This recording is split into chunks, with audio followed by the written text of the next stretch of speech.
So indeed, peace. You know, Master C.I God. So my history, you know, I built up before. I originally grew up in the oasis. As I said, where, you know, Allah's wisdom watered the desert. I don't like the word the desert, so he's the oasis. Especially when, you know, we talk about the our lessons and you look at the actual facts, right? Desert covered 14 million miles, but again, when it's a desert, that means it's barren, right? It's not, sometimes uninhabitable, it's not even civilized. So, you know, there's all those negative things about that. That's why I don't like that, according to our teachers. But anyway, so my history, so, you know, I kind of built on it at the Parliament. I got knowledge of self back in understanding, part of self with born understanding. And one of my brothers I went to high school with, Allah Light, you know, me and him used to build in school. You know, it's like I came from Nawa. He was like, yo, man, you got some music from Nawa? Hit me off, you know what I mean? Down in Richmond, I said, yeah, I got you, man. I got all the mixtapes and everything. So anyway, I was always interested in computers. You know, ever since I was in elementary school, I used to like video games, and I always said one day, you know, I'm gonna be a video game programmer. That was kind of my dreams.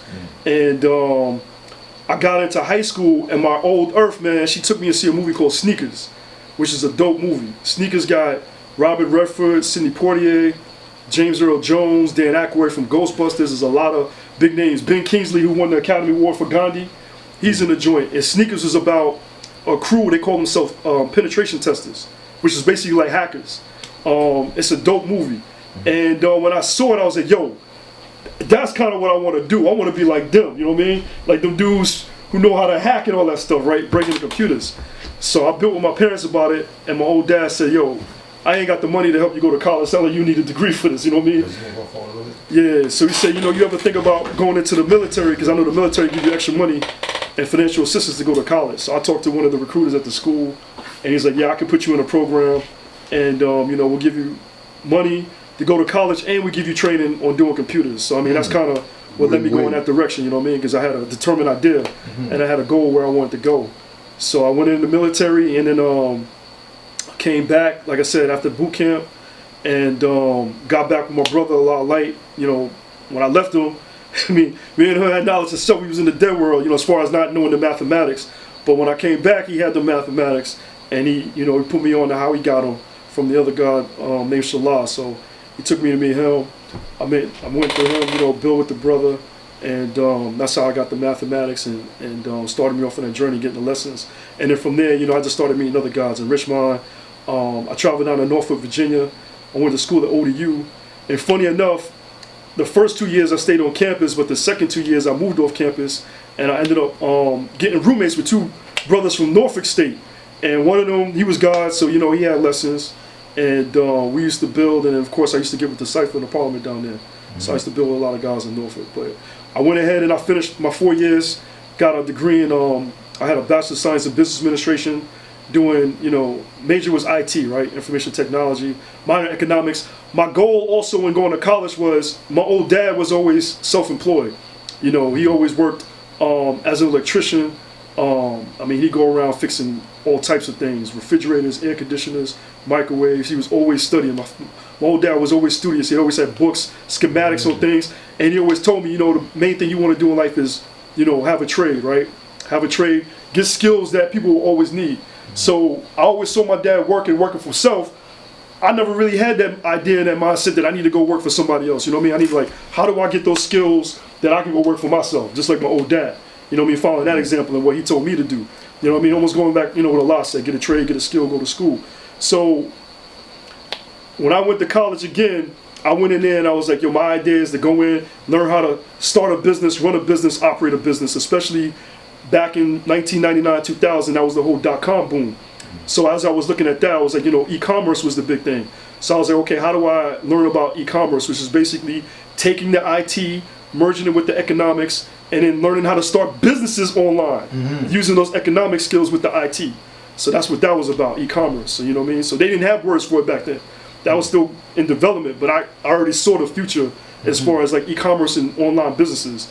And I always joke that I should have started Facebook, you know what I mean? Because I had that idea, like, how do you start businesses online? We're talking about 99, 2000, right? Like Google was just kind of kicking off. Okay, so that's interesting because my cousin, he has a his old dad was kind of into technology, and put him on, and we were out in Galway, New Jersey, right, and we were talking about the emerging technology, like AOL Instant Messenger had just really just come about, and all these technologies, yep, right, and so I foresaw MySpace. Yeah, there you go.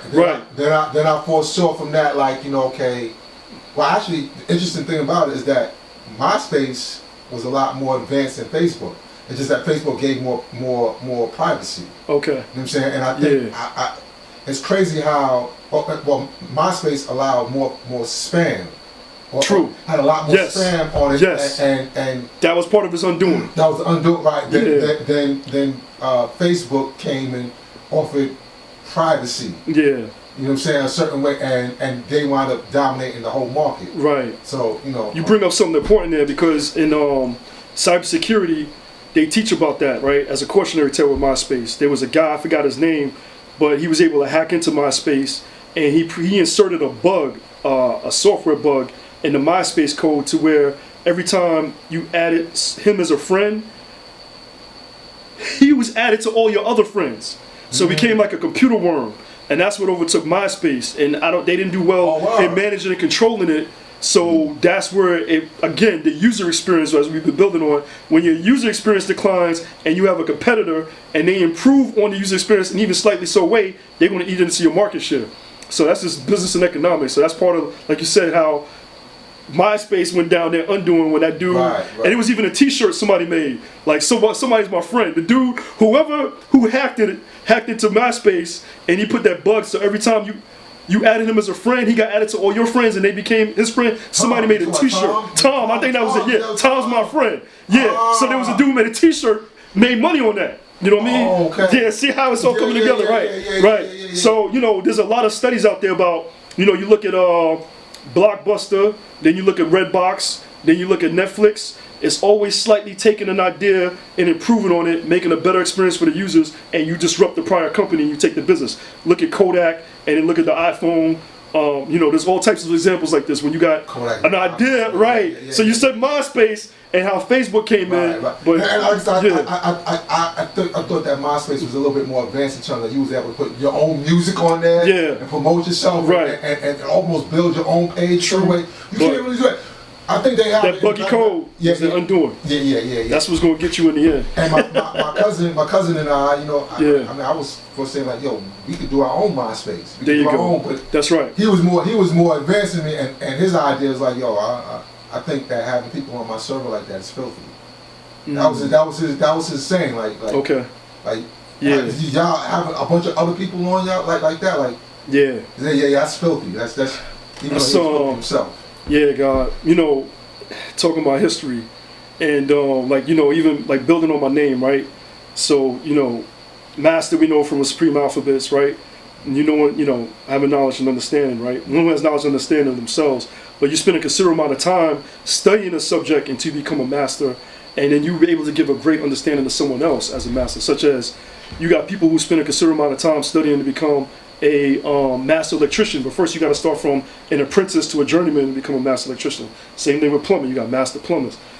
5%, we like master students, because one thing we do is we spend a considerable amount of time asking ourselves questions, and then we come up with our own answers to the questions. So therefore, when somebody else asks you a question, you be like, you know what? I already asked that question and I already found an answer for it. So here you go. You know what I mean? So we're able to answer a lot of questions, and therefore, a master student is also a very good master teacher. You know what I mean? So that's where I break down master. Okay. And then when you talk about so I like how Sean says, a real wine to give you a good 360-degree view of everything, but very simply, the eye is a sensory organ, and the eye is stimulated by light. We got these two physical eyes, but it's that third eye is the key one that has to be stimulated by the light, which is the truth. Basically, they're waking you up from a triple stage of darkness, from being blind, deaf, and dumb. So that's the key thing about the eye. When you go into the 120, the word eye is mentioned 3 times, but some people don't even look at it. It's first mentioned in the Build, Destroy degree 140. A physical, the fine mist that the naked eye cannot detect. You look at the Son of Man and Universal Sham Gods right up on the Universal Flag, and he talks about The white behind the flag being the clouds of deception that the 85 is caught up in, right? The deception and the ignorance. That's the fine mist you can't hardly detect. That's a cloud. The 85 is caught in that cloud. The second time the word I is mentioned in the 1 to 40 is the 15 degree, where it says the 10%, right? It says the rich slave makers of the poor who teach the poor lies, that the almighty true and living God is a spook that cannot be seen by the physical eye. Right, so that's the second time, right? So now we got the 10% who's fooling the 85%, tricking their physical eyes with that fine mist that they can hardly detect with their naked eye.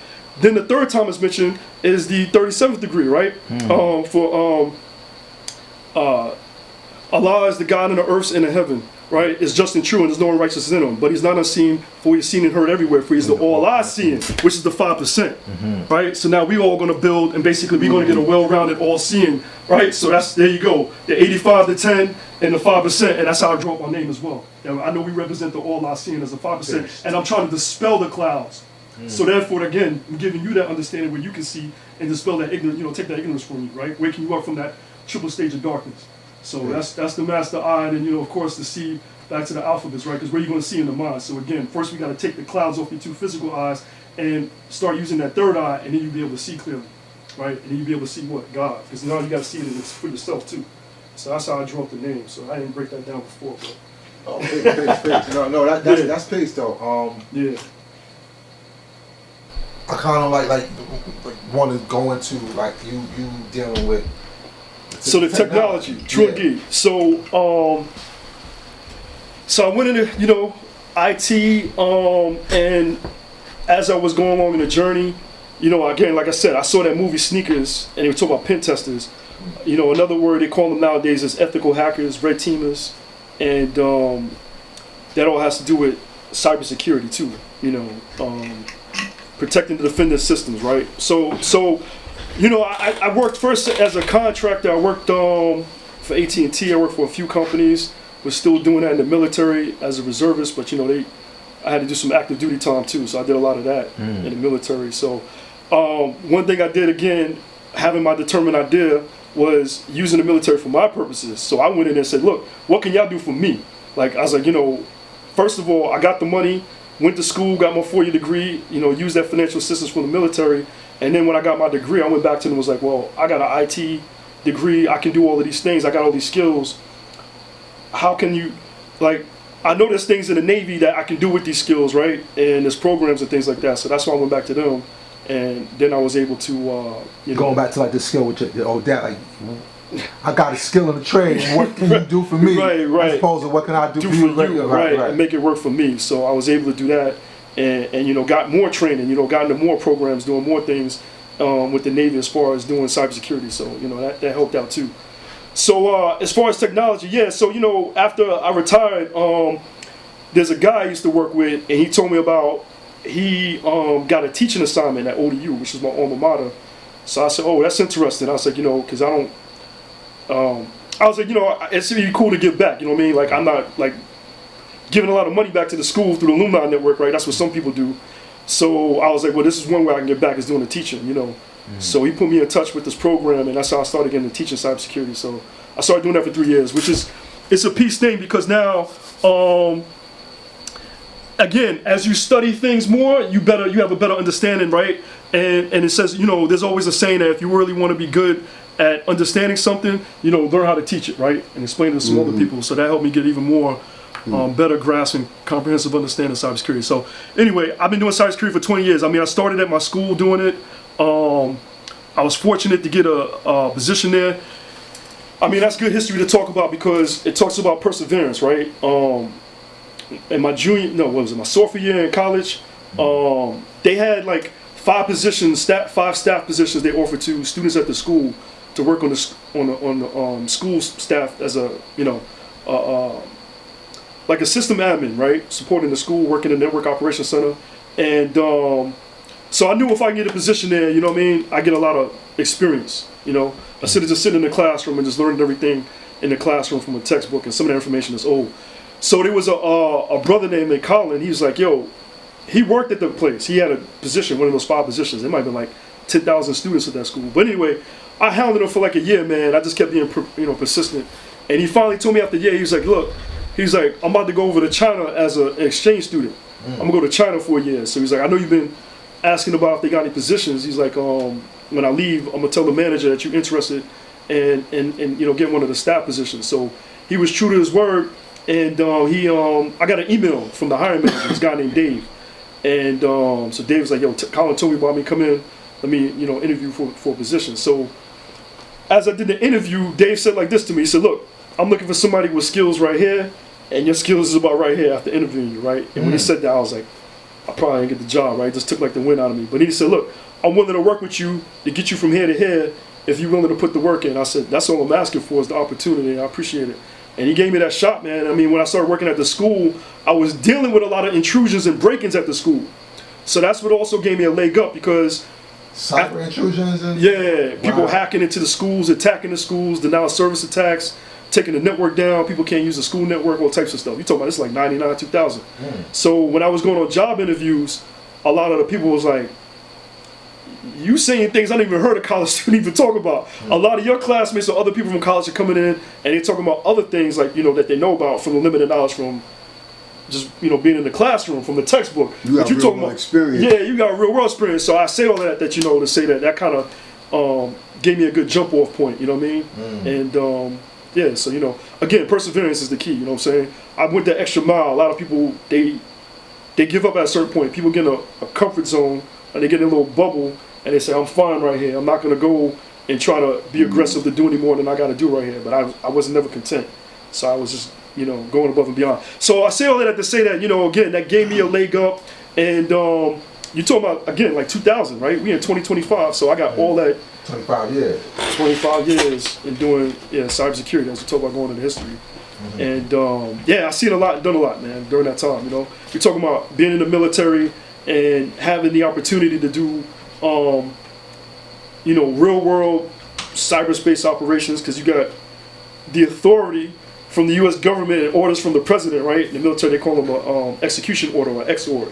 That means it's an order signed by the president that you got authorization to execute this mission, which legally you normally wouldn't be able to do it, but because it's in the confines of warfare, and it might be something to protect the country or advance whatever national interests are, now you got the authority to do it.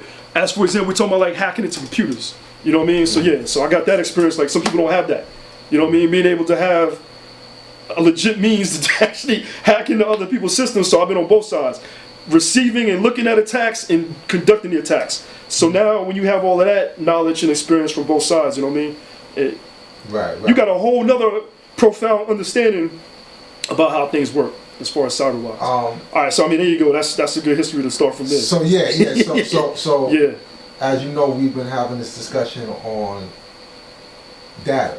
And you're dealing with cybersecurity, protecting our data. But as you can see, 85% of the people, and we can even say 85% of the nation, right, is freely giving their data away. And we know that data is our oil, the new oil, right, or the new gold. Yeah. Can you build on that, and what do you see for us as a nation, as well as original people as a whole, in terms of how we're going to get a grip on this thing? Yeah. And how do we? I mean, because basically we're at this point we're being colonized all over again. Yeah.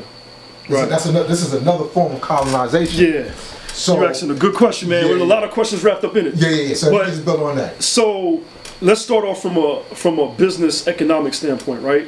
And we got to start with, you asked the question about data. Like, what is the value of data, right? Right. Yeah. So we talk about the origins of the internet, and they got the thing they call like Web 1.0, Web 2.0, and now we're emerging to a new thing called Web 3.0 when that comes out, right? So you don't think we're there yet? No, it's still in the dawn, in the beginning of it. I mean, we can get there. We'll get to that, right? What is Web 3.0? What is that going to look like? Is the question. Right. Well, because people don't even. And I don't mean to cut you, but just like the morphing from Web 1.0 to 2.0 is almost seamless. Like real quick to say that Web 3.0 will bring more autonomy and ownership of the data amongst the people, and we're not there yet. Because now you're talking more about the blockchain, and you having more control over how that data is distributed, who has permissions to access it. It's more decentralized. We're still in a very centralized, as you use the word colonized type of infrastructure when it talks about the web. So we're not at 3.0 yet. 3.0 we see a lot more decentralization than what we're even seeing right now. You still got very few companies, we can name all of them, that owns the piping and how the data is being distributed and who owns it. So I mean, so like I said, just start from the beginning when you talk about business and economics. You know, as I started touching on during that Parliament bill, the internet has really emerged as a new domain for people to conduct business, right? And it wasn't always that way. You know, some of us might remember, like in 1993, you had an AOL disk. You stick that in the computer, wait for the dial-up, right? And then you can get on some message boards. You're talking about Web 0.0, right? And it was very static. So the key is, how can you basically, you know, things is very, in the early days, and I'm still talking about in the 90s, things is very brick and mortar. You wanted to order or purchase something, and you really had to physically go into a store and go purchase that item. Right. But the internet revolutionized all of that. Let's start off with one of the greatest dominators of the new Web 2.0 and using data and using the internet. Just look at Amazon. Jeff Bezos used to work for a hedge fund. Actually with Renaissance Technology, but that's a whole nother bill right there. And he went out to Seattle, right? And I remember hearing this from when he was on Oprah talking about this. And when him and his wife, they drove across country from New York, because he was here in New York working at a hedge fund, drove out to Seattle to a book fair. They wanted to go get some books or something like that. As they was driving back across the country, the light bulb went off in his head. It's like, look, why are we driving across the country to get books? Why don't we just build a website where you can order the books from the website? Now I ain't got to travel to go get it. Right. All right? So, I mean, that's how it started. He went back. He got with him and his wife, set up a website. He said he telling Oprah this. Him and his wife is packing up books on their kitchen table, and his wife is dropping them off in the mailbox. He said, look, Oprah, we got too big for the kitchen. I had to get a garage and hire 10 more people with a table. We got too big for that. I had to go get a building, and the rest is history. So, you know, again, the internet revolutionized things, right? And we get in there where we're talking about business, economics, and data. Well, you also got some predatory practices in that too. Yeah, you're right. But we don't have to touch on that. Yeah, you got the cheetah thing, right? You find the weakest business and you take them out, and then you start moving up the chain to get other ones, right? So he started finding out weak, you know, book businesses. He found companies that were making, you know, distributing Pampers. They were weak. He started taking out the smaller, weaker companies. And once he gets them out of the way and cannibalizes their business, then he starts moving up and taking out the rest of the competition. Just to touch on what you're saying, see, I know what you mean. Right. And that was just like with 30 seconds. Yeah. right. So I mean, but that's business, right? There's others, but you know, these guys is new. You know, they're modern day, you know, Napoleons and Caesars, right? Back in the days, they wanted to conquer land. Now they're conquering land virtually, you know, online. That's what these business, however you want to title them, conquistadors and colonizers are doing, right? So, but anyway, the whole key thing is, you know, data. There's value in data. Building these businesses, building them online, and providing data. And also, what is the thing about data? Because data is still a substance, right? Data is almost like atoms. So what happens with atoms? Atoms build together and they form what? Elements, right? And those elements can produce molecules, and then they build in the tissue and build in organs. So anyway, it's all about the data coming together to really produce information, and that's the value, is the information. So people are online now, and what did they say? We went from the industrial age into the information age. Like, all this information that you ever looked for and you ever wanted is all at your fingertips, right? You just log on to the computer, man, power it up, and you got all this information at your fingertips, right? So there's a lot of value in information, and there's all these businesses that are starting up, learning how to monetize a lot of it, right? So, you know, you start off with the Amazons and, you know, the Microsoft, right? Microsoft created the whole operating system that runs on all these computers, right? Then you get a web browser on top of that, and now we can all use the web browser to access the information superhighway where you get all this information, right? So, you know, that's we're talking about these piping. You're talking about the data. So The value of the data. The value of the data. I mean, again, like I said, the value is the data being put together to produce information. I mean, that's the key, right? How do we use that information, action it? And well, that goes because Yeah. my discussion has been controlling our data, right? Yeah. Or see, controlling your data, but then also analyzing your data. That's kind of like two different things, right? Well, I'm almost the same, but you get to keep your data, and as you have all your data, do you even know how to use it? Yeah. So True indeed. Analyze it, right? Do you know Right. how? Like, Right. Do you have all your data? Huh? Because you got to look at what data is being mined, and it's kind of daunting. There's a lot of data we don't have, or we really don't have access to, because a lot of this information is done with what's called machine to machine. Yeah. So there's no human even involved. Like say, are you familiar with Smart Dust? Smart Dust, no. Okay, like when you record this, I want people to go look these things up for themselves. Mm-hmm. You know what I'm saying? Okay, let's bring out our phones real quick. Mm-hmm. Right? Oh, now she wants to back down. So real quick on the data thing.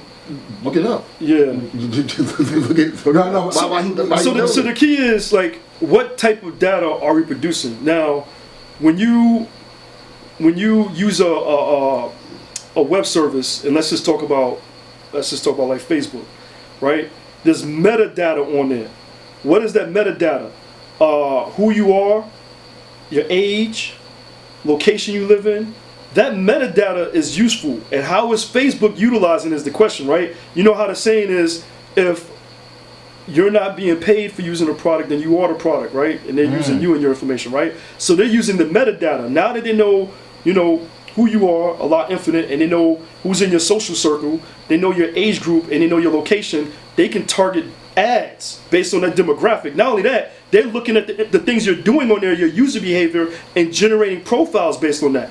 So now again, they're mining that data, like the God is saying, right? And they're using that as information that they're able to make business decisions on. And they sell that to other businesses and companies. Right? So that's some of the value. Not only are they selling that rich data that's being mined, but again, the advertisers is able to target things, and that's how they're able to monetize it, right? So that's one thing. So we got to think about what kind of data are we producing is what it really comes down to. And where is this data being produced at? A lot of times, I mean, we look at social media, and first of all, we're not building social media apps, because this is what I'm saying. We're getting back into the whole economic discussions about producers and consumers. Right, producers and consumers. So we're signing up on these social media apps. They make it attractive where we're going in, and what do you want to do? Okay, you want to socialize, right? So, I'm able to tag all my friends. And sometimes, you might have a business. So you're promoting that business through it, right? But again, you're making some money, but the platform is making money too. So they're making money off of that information, right? Sometimes they charge you a fee for even advertising, right? You want to run a business profile, you might have to pay for that, right? Think about on Twitter or X now, you got to have a blue check mark, right? And that's a fee for that. So, there's all types of ways these businesses is monetizing their platforms. And that's what it really comes down to. What type of platforms are we building? And then how do we going to monetize that, right? As far as the data that's being produced on those platforms. That's really the key. So when you talk about colonization, you're right. The problem is a lot of these businesses, again, it's centralized. I mean, you're still talking about very few players. You're still talking about Facebook, aka now Meta. You're still talking about Microsoft, you're still talking about Amazon, you're still talking about Google. And remember, they own all these other subsidiaries. Google owns YouTube. There's other things they own, right? Microsoft BlackRock owns them all. Huh? BlackRock owns them all. BlackRock got a lot of financing and equity in a lot of these companies, right? And that's another thing. Well, I guess we get into that because and that's another thing of Web 3.0 is the metaverse. That's where Zuckerberg's vision is that everyone will have an avatar and be living in these virtual spaces and a whole virtual world. That's a whole nother thing. The digital twin. Right, the digital twin. With this digital twin, Right. Which already exists. The BlackRock having a software called Aladdin that is basically can mine data in all facets of our existence, from political to you know. Yeah. So that's the key. When you say data mining, again, and that's what I was saying, it comes back to you really want to look at the study, and we need to, as original people, we need to start going into the fields of data science and data engineering. There's a great, I went to a conference, it was called AI in Wall Street or something. It was downtown here. I think I had to pay like $500 to go to this joint. And they talked about how all these data mining, machine learning companies is aiding Wall Street firms. So you talk about the BlackRock. I don't know what you said, Aladdin. I mean, that's the name of the thing. Yeah. However, what they show you if you go to this conference, because you know in the big conference space at the hotel, you go around all these tables, man. I was taking books and all the stuff they had, right? But they would show you how they're mining data from the internet. For example, there was one company and he showed you how they were taking all the open source data out there on housing defaults and foreclosures, and they took all this data as raw numbers, but they made a visual heat map. So now you can click buttons on the graph and it shows you here's areas of the country that's distressed, and now the investors is able to target those areas, going after areas where they know the foreclosures rate is high or there's some other problems, the income levels. So they mining all this data, and all this data is producing what? Information that you can now take action on, right? It's giving you actionable insights. You know, they call it data insight, you know, analytical insights. So I mean, that's the key there. And then you talk about, you know, machine to machine, they build these application programming interfaces, or APIs they call them, and then the APIs are just scripts that's hooked to the machines. So the script, the API just hooks to that machine and pulls the data from it into my machine. And then the key is you need data engineers who know how to aggregate the data together that's going to produce the information so some business analysts can make a decision on it. I went to another conference. There was a But real quick though, because the way you describing that reminds me of like the Africa being mineral rich, yes, but not being able to access it because they don't really know the production from it, the raw material. How to make the finished end product from the right. materials, such as, for example, you talk about cobalt and all the other things they extract from the Congo and Mediterranean, and they produce phones with it, right? The phones, all these things in our phones, a lot of them, the minerals and elements all come from Africa. But yeah, so they got the people, and unfortunately they working in harsh conditions. You got child labor, and you know, that's a whole nother thing, right? With human rights activists always talking about with Apple, you know, how ethical are you that you got people over here working in these unfair conditions, and then you mark up this price at an outrageous price, which goes back to exploitation and capitalism that we were talking about before. But I'm sorry, man. So, you know, on the thing about data, yeah, we have a lot of we use these platforms. So the problem again is, and we're giving the information freely to this platform. Well, this is why I want to interject something. Yeah. Ask, are you familiar with the Internet of Things? Yeah. Okay. Definitely. Also, like, it's one thing to like say you messing with online and the information is being, you know, snatched up, but that's not the only information that's out there, because you have the medical body area network, meaning dealing with the bio-cybersecurity, like information from the body itself. True. From sensors that are in your body, yes, on your body, yes, as well as in the air, yes, which you kind of take for granted, but that's your information too. It's right. It's you know, it's deeper than what I thought at one point. You Peace, God. No, you hit on it. You bring it to where we need to go to conversation, and I'm just thinking in my mind like how to really discuss this. The problem is we voluntarily give up data. So, and you know, there's the unknowingly. Yeah. No. Well, okay. Here's the problem. When you subscribe to any of these platforms and these applications, are you reading their whole terms and conditions? True. It says click this button. So in the terms and conditions, explaining how they're using the data. Let's just talk about your phone, for example. On your phone, the app might say, we're going to use location tracking from this app, so we know where you're going, and other little minute pieces of data. All that data, again, is extracted and combined and produce information.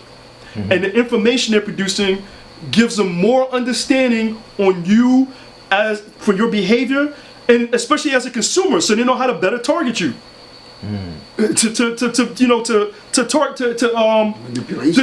Manipulate you, point blank, period, right? Manipulate you to buy things they want you to buy, or make you go where they want you to go, or drop things where they know you're going, right? So it's on the path where you traveling to go with the guy saying about the Internet of Things and the body metrics, yeah.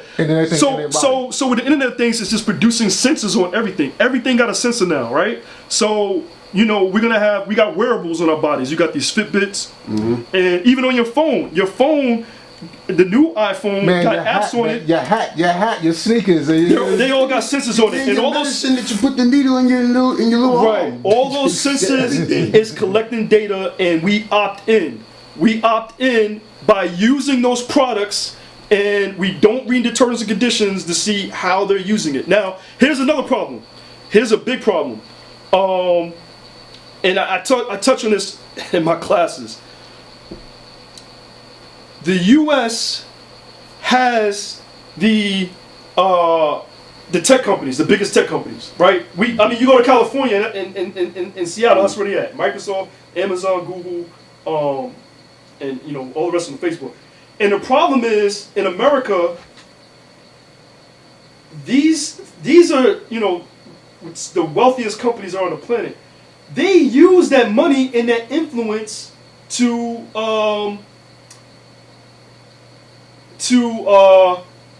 I'm trying to find the right word because I don't want to say the wrong things. They use it basically to massage or influence policies, as far as legal policies on data privacy and protections. Because when you look at Europe, and even in California, Europe has very tough, stringent data privacy laws. They have something called the GDPR, right? The General Data Protection Rights Act.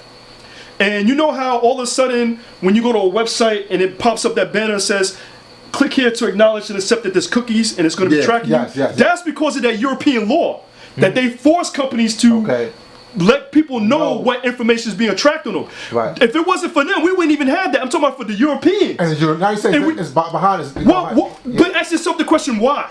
That's where I was getting. That's why I paused. It's not by accident. It's not by accident. Right. It's because the dominant companies is here and they keeping it that way.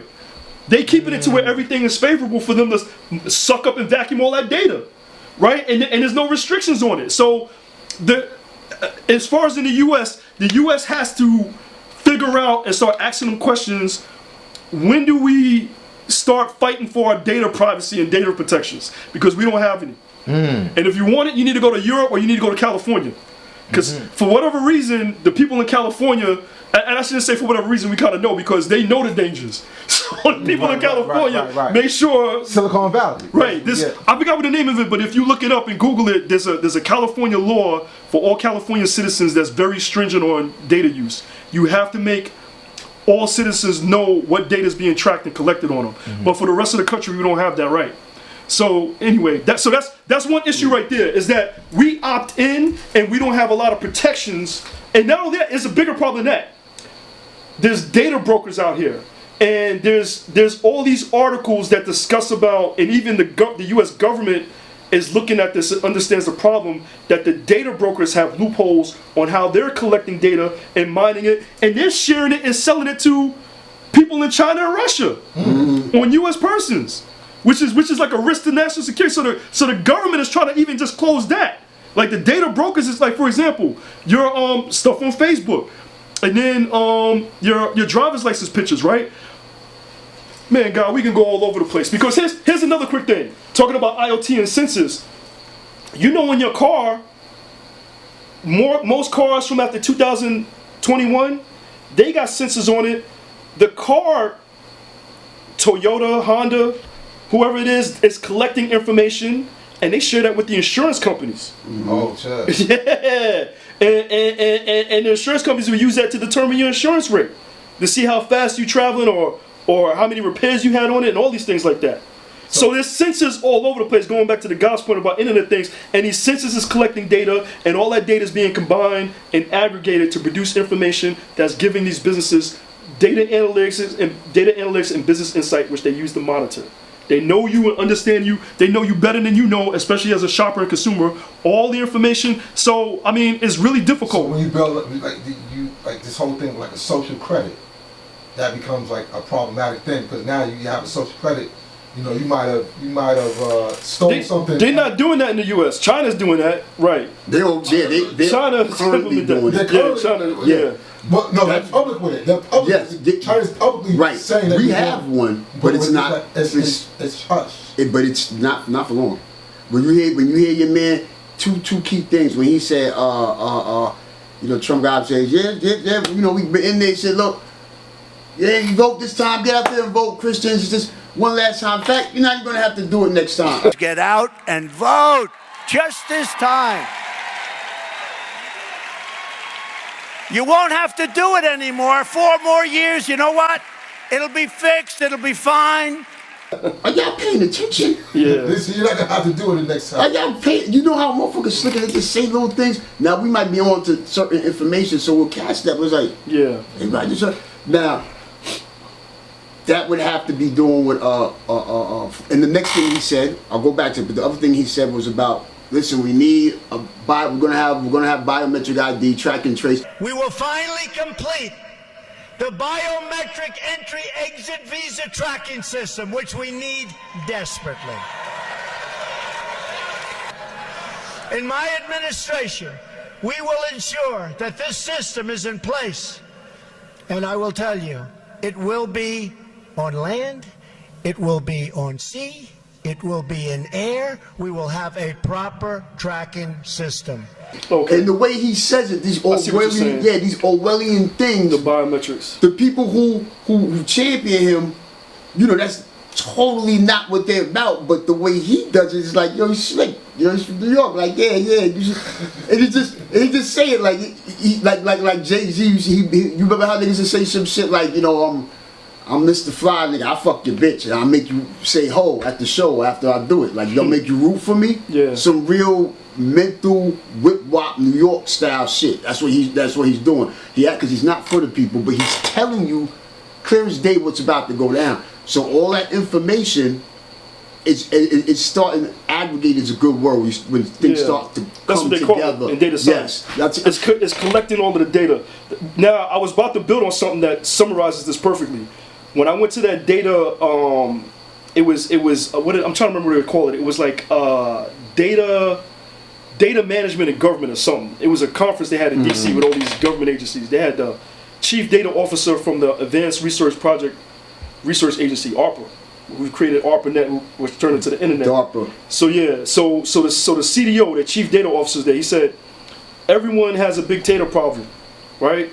We're swimming in an ocean of data. The problem is, how do you get the right data at the right time to the right person to make the right decision before your adversaries and your competitors? And that's the whole key. You got all these sensors, all these Internet of Things, all these apps that everyone's opted into sharing the data, and it's all being aggregated and collected, and there's people in there who's mining it, and they know how to engineer it, and then make a report or some kind of visualization where now you know how to take action on it, and you're doing it so you have an edge, a competitive edge against your competitors in business, or you have an edge against your adversaries if you got threats. We're talking about the governments. So going back to your main thing about data, I mean, that's one thing, right? Now I think we hammered the data. There's data being collected, we opt in, we voluntarily give up data, we can say we're being colonized, okay, sure, but it's like we stepped on the slave ship, knowing purposely. I mean, that's what's going on. How can you really say you got colonized when you just go on the ship and say, put the chains on me and just give up your rights to your data? I mean, that's pretty much what's going on.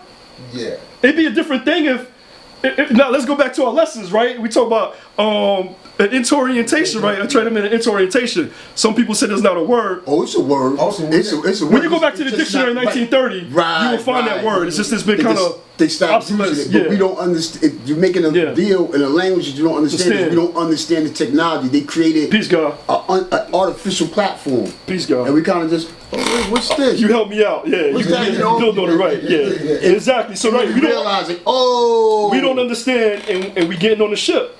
Like the They go back to the 1 to 36. You can't trust it video. Right. Can't trust it. Oh, he's whipping people. You know what I'm saying? Like that. It's like, but we didn't know that. But We didn't know. So what goal are we really receiving?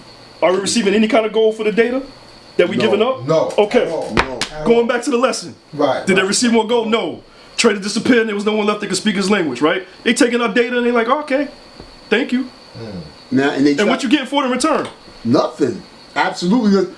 You will Okay, own right. nothing There you and be go. happy. So all right, so that's now the thing. Hey, that's the motto. That Peace, was God. said Yeah. what? About 5 years ago. Okay. Because all this information became super relevant to me yeah. when during the reset, the pandemic, or Yeah. the fourth industrial revolution. Like all those words people could look up because Yeah. that's what that is. Yeah. Like I guess my particular angle, like a lot of times me and God will build on is the bio-digital convergence. The fact that Okay. to create this artificial platform, you know, the technology is basically merging digital with biology. That's why it's called artificial intelligence, not original intelligence. And since they say is it alive? Yeah, it's artificially alive, it's not originally alive. So we're not going to argue that. Right. But it's we step into a fake a construct, and but we're actually literally, even physically, being bled. Like a lot of the sensors actually live off the energy in the body. Yeah. You know what I'm saying? Piezoelectric energy, meaning like the movement of your body, the blood, your blood flowing through your veins. It causes friction, it causes electricity, which all goes along with your bioelectromagnetic field. We actually have the aura, whatever you want to call it, your chi, prana, very Well, the real. body produces electricity. The heart. produces Yes, electricity. it's an electromagnetic. Right. You know what I'm saying? Organ. Yeah. Very much so. Now, and Yeah. all these new technologies Yeah. are kind of based on that. So if you keep people blind to themselves, which you know the devil's system does, you know, a lot of these technologies is things that we could be so amped about cell phones, but these are things that we naturally fucking do. And you say, oh, Yeah. it's like, Right. It's Right. okay. It's like the same way how I call you and send the signal. Your phone has your number. Like my DNA has my DNA. Ain't no other DNA like that's exactly like that. So we could all be sitting in here, and yeah, you could send you could send him or he or her or whatever a message directly to him or to other people. As crazy as it sounds, if I had never done that before, I wouldn't be here now. Yeah. And you know when we We were doing that. right, you know when we first came here. See, what he's touching on listen. is like when I was telling. I always tell the story about when I met him. I thought he was retarded, right? But If I was born nowadays, everybody's retarded now. Before you had different levels of what could be considered. They'd be like, yeah, you touched, but you ain't getting no money. Now, if I was born back then, I'd be getting all the money in the goddamn world. Right. So we would build on that, but the fact that we were able, like, mind to take mind.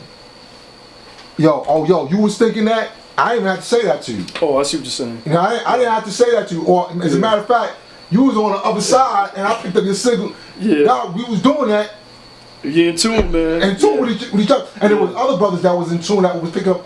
Oh, yo, you knew about this? Oh, yo, so. Yeah. Question: What medium? And see, we could bring it to this again. What medium are we using to do that? well, now it's phones. Well, but see that, but become You mean to be in atrophied. tune? The electromagnetic spectrum. Okay. It's like when you break it down and take the spookism out of it. Like, wait a second now. Take spook out of it. Yeah, because there's no mystery, God. right, because if anything, people is just going, okay, electromagnetic spectrum. If you look at it as Energy and thoughts. Yeah. with the two eyes, this is what the 10% use to control the 85% to Right. blind them Right. of themselves. When that makes what light only make up less than 1/10 of 1% of the electromagnetic spectrum. Visible light. Correct. Right. What we actually see from electromagnetic spectrum. But there's a whole There's a whole other spectrum. You get into the gamma, the X-ray, which is higher, and then lower radio frequencies down. Yeah, true. And they're all infrared and all that. It's all being manipulated in real time. Now, so now nowadays we call magic technology.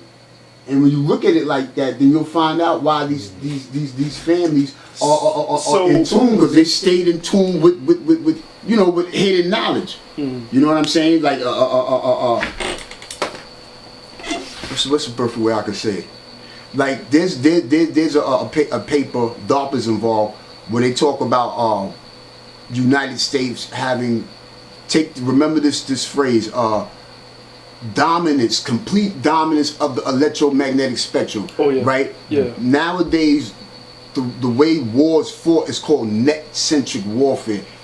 That's what's going on in Israel, and that's what's so different about it, because motherfuckers always fighting, trying to do devil's men, take this over, take whatever. Right. But what makes that so like, whoa, this is the first time that it's publicly being used, a net-centric warfare. That's AI doing that. It's not just public, but I know what you're saying, guys. Everything you say is on point. I know what you mean. Right. No, it's been public before, is what I'm saying. Yeah, but that's okay. See, it's been public before. Oh yeah. So so you talking about like with the cell phone pages and things like that? That was one. Yeah, that was Israel one did way. in Beirut. That's what I'm drawing from what you're saying. Also, that's a public thing. You know how they have certain people like they this is Hamas, this is whatever, this, certain people are target, they're being watched 24/7. So when they come out their house, they let them make their runs and do what they got to do. By 5 o'clock, he's coming home. See his children will run. They send a missile and blow up him, whoever comes to meet him at the door, and just like clean kill. It's AI making the decisions on who to kill and how. The soldiers just come in and just rape the people afterwards. You know what I'm saying? They just chill out, smoke, wait for the boom. It's not like what people really think. Now, our system over here, we have one called Maverick, which is it's operational, but we're not to the point where they're at right now as far as. You talking about Israel? Mm-hmm. Okay. Because Israel's is called Azure. United States is called Maverick, and but when they say the third World War is not a war like nuclear war. Yeah, I mean you might have a couple of we kind of already in the third World War. Yeah, but it's being secretly happened on the internet. That's what I said. That's where I want to go, right? Yeah. You can't have no war on the internet. What kind of okay. Before you go there, let's back up 2 more things though. Back to the biometrics, then about data ownership, then we can go to the warfare thing. Okay. You use the word net-centric, but the other word, really, what you want to use is asymmetric warfare, which just means that it's all of the ways of fighting war instead of going kinetic, direct. And we talk about kinetic, now you're talking about soldiers on land, airplanes in the air, tanks on the land, and battleships on the sea, but you're talking about doing things over a computer network cyber, but going through space, and then also attacking the mind. That's asymmetric warfare. There's a lot of papers been written about it by the Chinese, and then also there's a few public ones, but the one I'll talk about is there's a book out there called Sandworm, and it's all about how Russia attacked the Ukraine. We're talking about like 6 years ago, and they attacked their nuclear power plants and the power grid and all of that, and they took that out. So that's part of, like you're saying, asymmetric warfare that was public. There's a whole book about it. There's a whole novel. Sandworm. It's a really good book. It talks all about what Russia did, and it's like a textbook study now on launching World War III, pretty much. That's what that book is talking about, what they did to them, and how we need to study it, because that could potentially what could happen in the U.S. It's always going down. In the U.S. and Israel, they share a lot of capabilities, so I wouldn't say same thing. Per se, Israel is any more advanced. U.S. gives Israel money, and Israel develops the stuff, and then they share it back, you know what I mean? Yeah, they probably got stuff they might try to keep, but... Of course. Can't get the goyim everything. Yeah, so... But all right, so going back to the data, so biometric thing, and then we talk about what we got to do, owning data, protecting it. With the biometrics, again, it comes back to positive and negative, right? Because, the one thing about biometrics is, right now, on the internet and the use of networks, you still have anonymity, right? How do I know it's really you and you? But if you're using some biometric thing, right now you have to produce something physical that only you have to identify who you are. So that's somewhere where biometric comes into at least cybersecurity or IT, is that now you gotta, like, even on your phone, you put in a fingerprint or you take a picture and it recognizes your facial recognition. Now that could be used in other harmful ways, right? Because now people can abuse that data, and again, that comes back to us not having protection. There's no protection rights where you can actually sue or go after a company for abusing that data. So that's the problem. There's no balance, right? Again, it's still the 10%, and they very much are the traders, and they just using that information and, you know, using it any kind of way without giving us any kind of gold in exchange for it, right? So I mean, that's just the biometrics. But then, you know, there's also, man, God, there's a lot of good TV shows that built on this, where, you know, you got pacemakers, right? So all these wearables and these sensors is providing information for medical research. They're able to use that data and do research on it, and they can come out with more medical procedures, you know, medical findings. So the data is, again, you know me, I'm gonna talk about positive and negative, right? So there's positive uses for it first, right? And how they're collecting that information so they can prescribe more better medical treatments and treatments for people, right? When they understand what's going on with the body more, right? As they even collect that data, the medical research is able to do more with it. However, it can be used for harmful purposes, because now there's, you know, there was a good episode on Elementary on CBS about Sherlock Holmes, where a guy was walking through the park and he was clutching his chest, and, you know, he passed out. And when Sherlock investigated it, somebody hacked into the network and sent the charge to his pacemaker, and he was able to kill him. Yeah, you know, I mean, that's real. It's anything Very that's much. and they talked about that with Dick Cheney, when they had to disable Dick Cheney's pacemaker because they was That's when it concerned became a thing. about people hacking into it and What's the getting into guy's it. name? They killed this guy. He tried to. She tried to show that. I think it was in 2011. He was showing, yo, it's easier for me to hack into a human than it is to hack into a car. He was putting it out there. Yeah. And they clipped him. It's a. Right. You know how you got different wavelengths. There's one that's specifically for the body. It's called they call it the wireless body area network, but it's the M band. It's a number 8.24 Some frequency in the radio frequency and range. We all exist on that frequency now, which is attached to the internet. We all of us do. All of us are there right there. The government, that's national security, NSA and all that, they have that. They got that. Yeah, man. Well, yeah, God. Okay. I mean, you want some stuff? I mean, it's like futuristic. I mean, yeah. There's Okay, just pause a second, right? That's why I said I want, because see, he's not necessarily on the cybersecurity level, but he's coming up with these concepts. There's things. There's consequences. There's consequences, and everything he's building on what he's saying is real. These are things that we need to be concerned and do the knowledge on, and be concerned about, and be on the lookout for, and do the knowledge to. You know what I mean? These are risks, and where things can go wrong. Again, who's the founder of unlike attract and A-like repels, reversing the polarity, using something for positive and now using it for negative and flipping it. They just, I don't know if you've been watching the Dune series, Dune Prophecy. All right, I don't want to spoil it for you. It's on HBO Max. No, so I barely watch TV. Okay, yeah. So, spoiler alert. I'm not gonna go spoil the show, but I'm a fan of Dune. I read the Dune book 3 times myself. I mean, I like Dune. It's a good story. The original movie was crazy. The original, right. So, but in the Dune story, even in the books, it talks about how the humans had a war against the thinking machines. And in the TV series that just came out, they just dropped the last episode last week. It's like an 8-part series called Dune Prophecy. In the first episode, they show you how they fight against machines. Like, none of the Dune movies show you any of that. They only kind of mention it. They call it the Butlerian Jihad, where humans had a jihad, holy war against the thinking machines. So anyway, not to spoil it because it's worth watching the show, a lot of the people were getting sick and they were burning up. I mean, you just catch on fire and just burn up. And they were investigating, trying to figure out what was happening, how are these people getting sick and burning up. And come to find out that they had something in them, and it was being triggered by a machine virus. A machine was created this virus that come and attack humans, and it was based on your fear. So whenever the fear got up on you, it increased the virus, and run it through your body. So anyway, Wow. some of the stuff you build it on, and I was watching that show like, yo, this is crazy, but it's basically what you're talking about right now. That the machines fiction is was a motherfucker, creating man, 'cause these nanobite viruses that was, but it was using things already in the human body, and it was like attacking the human body. So we're talking about the reality of science fiction. I mean, you know, science fiction. That's what it's been. There's a lot of That's things. for me. Yeah. For me, family, that's what it's been the past 5 years.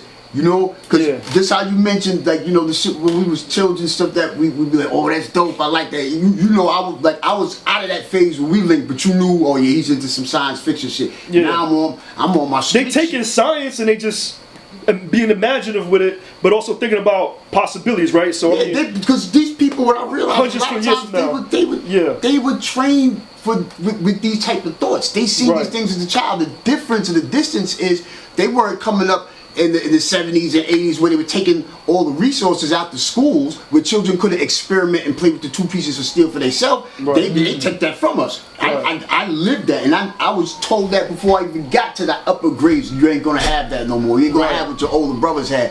But these people, but they wanna come up with ideas they had.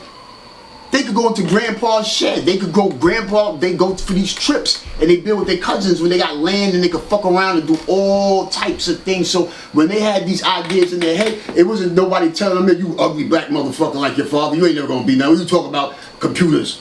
Ain't no shit like that. Right. They like, you want computers? Come on, let's go computers. Get together whatever the fuck they wanna do. Yeah. So but point being, right, I got into the nitty gritty, the street shit, what it smell like, what it tastes like. When I talk about what it's gonna be in the future, right? yeah, 5 years ago, I got hit with my childhood again because I was watching all these things that I was told was gonna happen, and ahead of the time before I ran to the elders and people who knew, I had my own ideas of what I saw where things were going. right.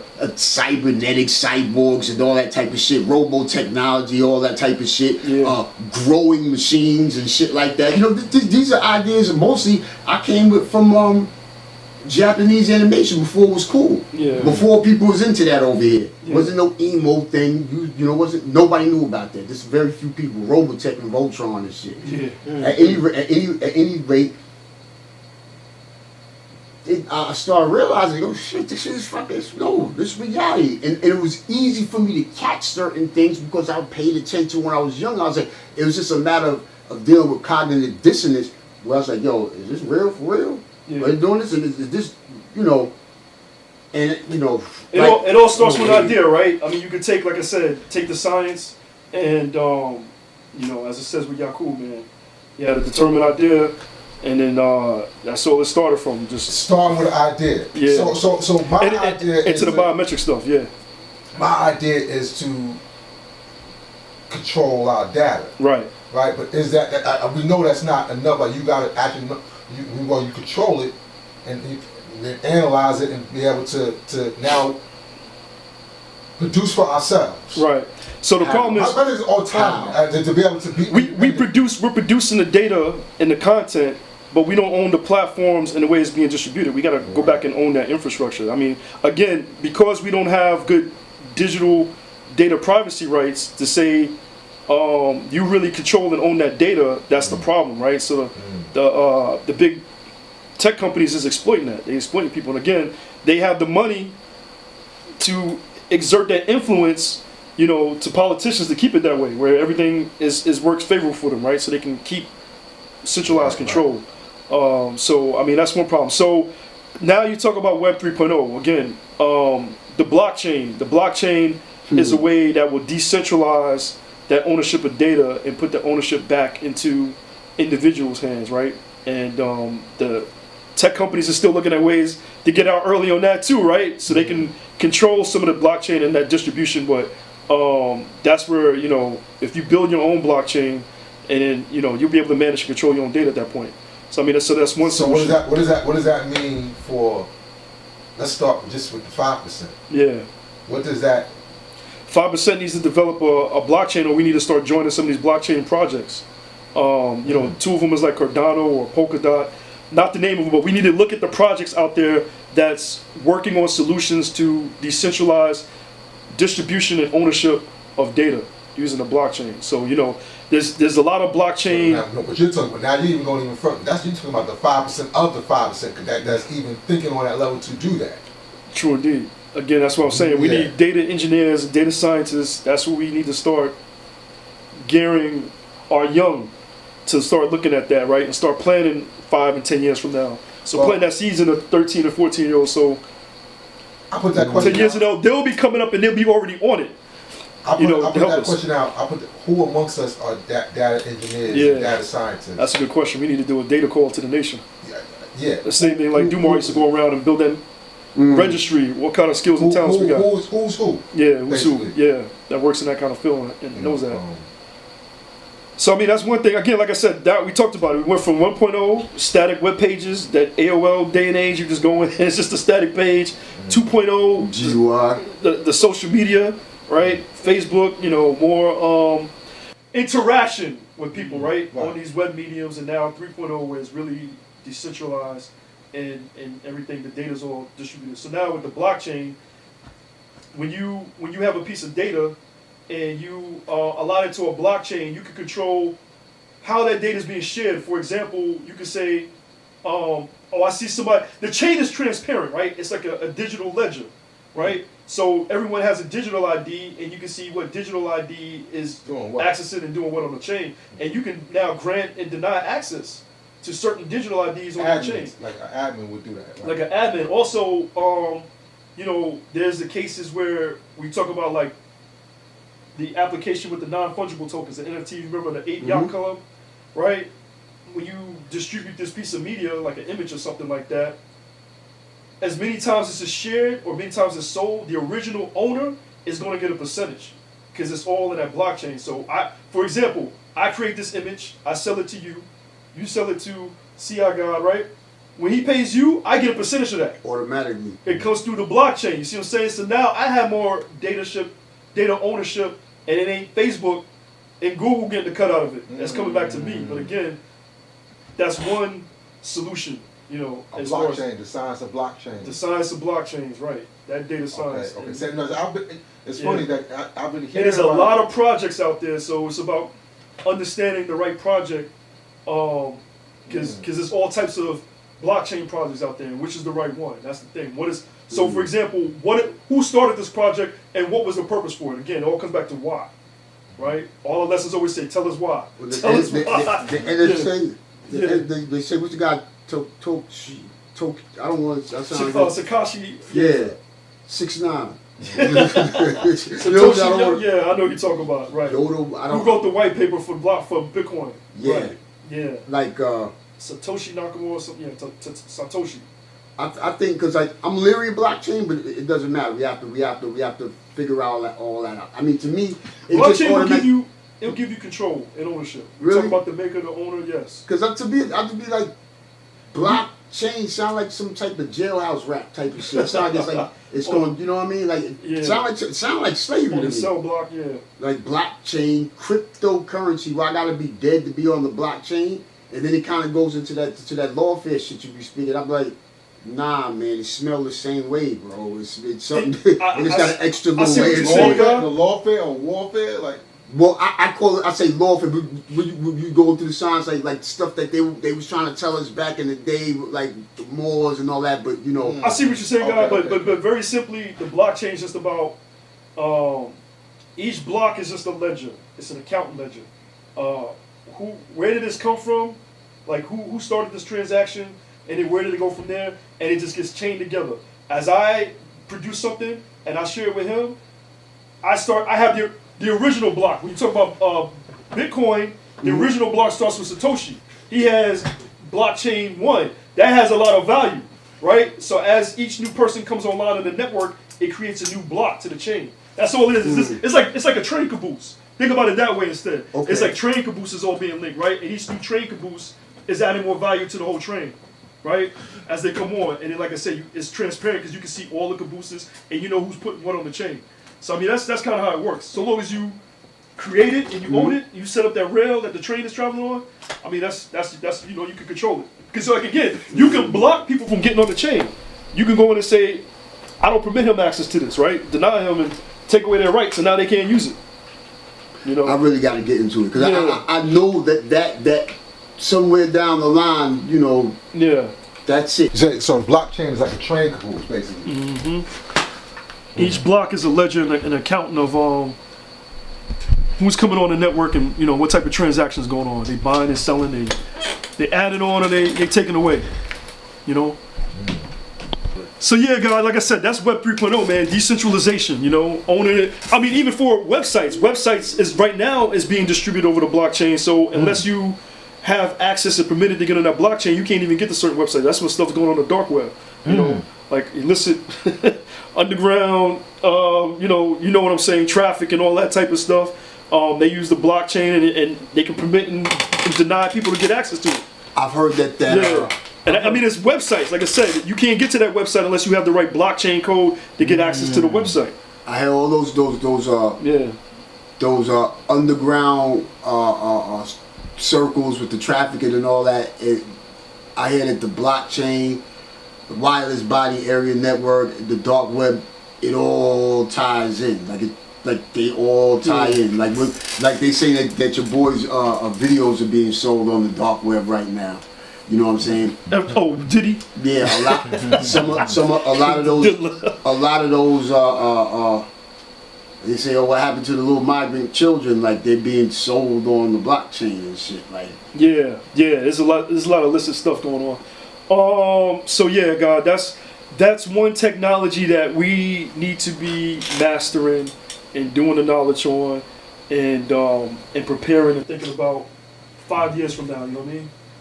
I mean, if we're really serious about making and owning and controlling our own data, to your point, that's one way to do it. Otherwise, we got to come up with a lot of capital to build those information superhighways and the whole pipeline. Talking about, as we kind of built on, building our own Amazon. And that's a lot of money. And not only just for running the data storage, but you got to think about electricity. The power is a huge cost. And it's only getting more and more expensive. You know what I'm saying? Okay, so now that brings me, because I don't know if you saw, they developed solar panels that are done that generate energy in the dark. Oh yeah, well, I can see that. Versus sunlight. Those photovoltaics might store. They're perfected on that technology. They store more. But then they also got battery banks. Right. So a lot of the solar panels, they capture the energy from the sun and then they store it in the battery banks, and that's how they run at night too. So I was on on the battery a plane backups. coming into New York the other day, and on the plane coming into New York, I'm seeing solar farms. Like a bunch of solar farms. That's a big thing, right? That was crazy. So that's another thing.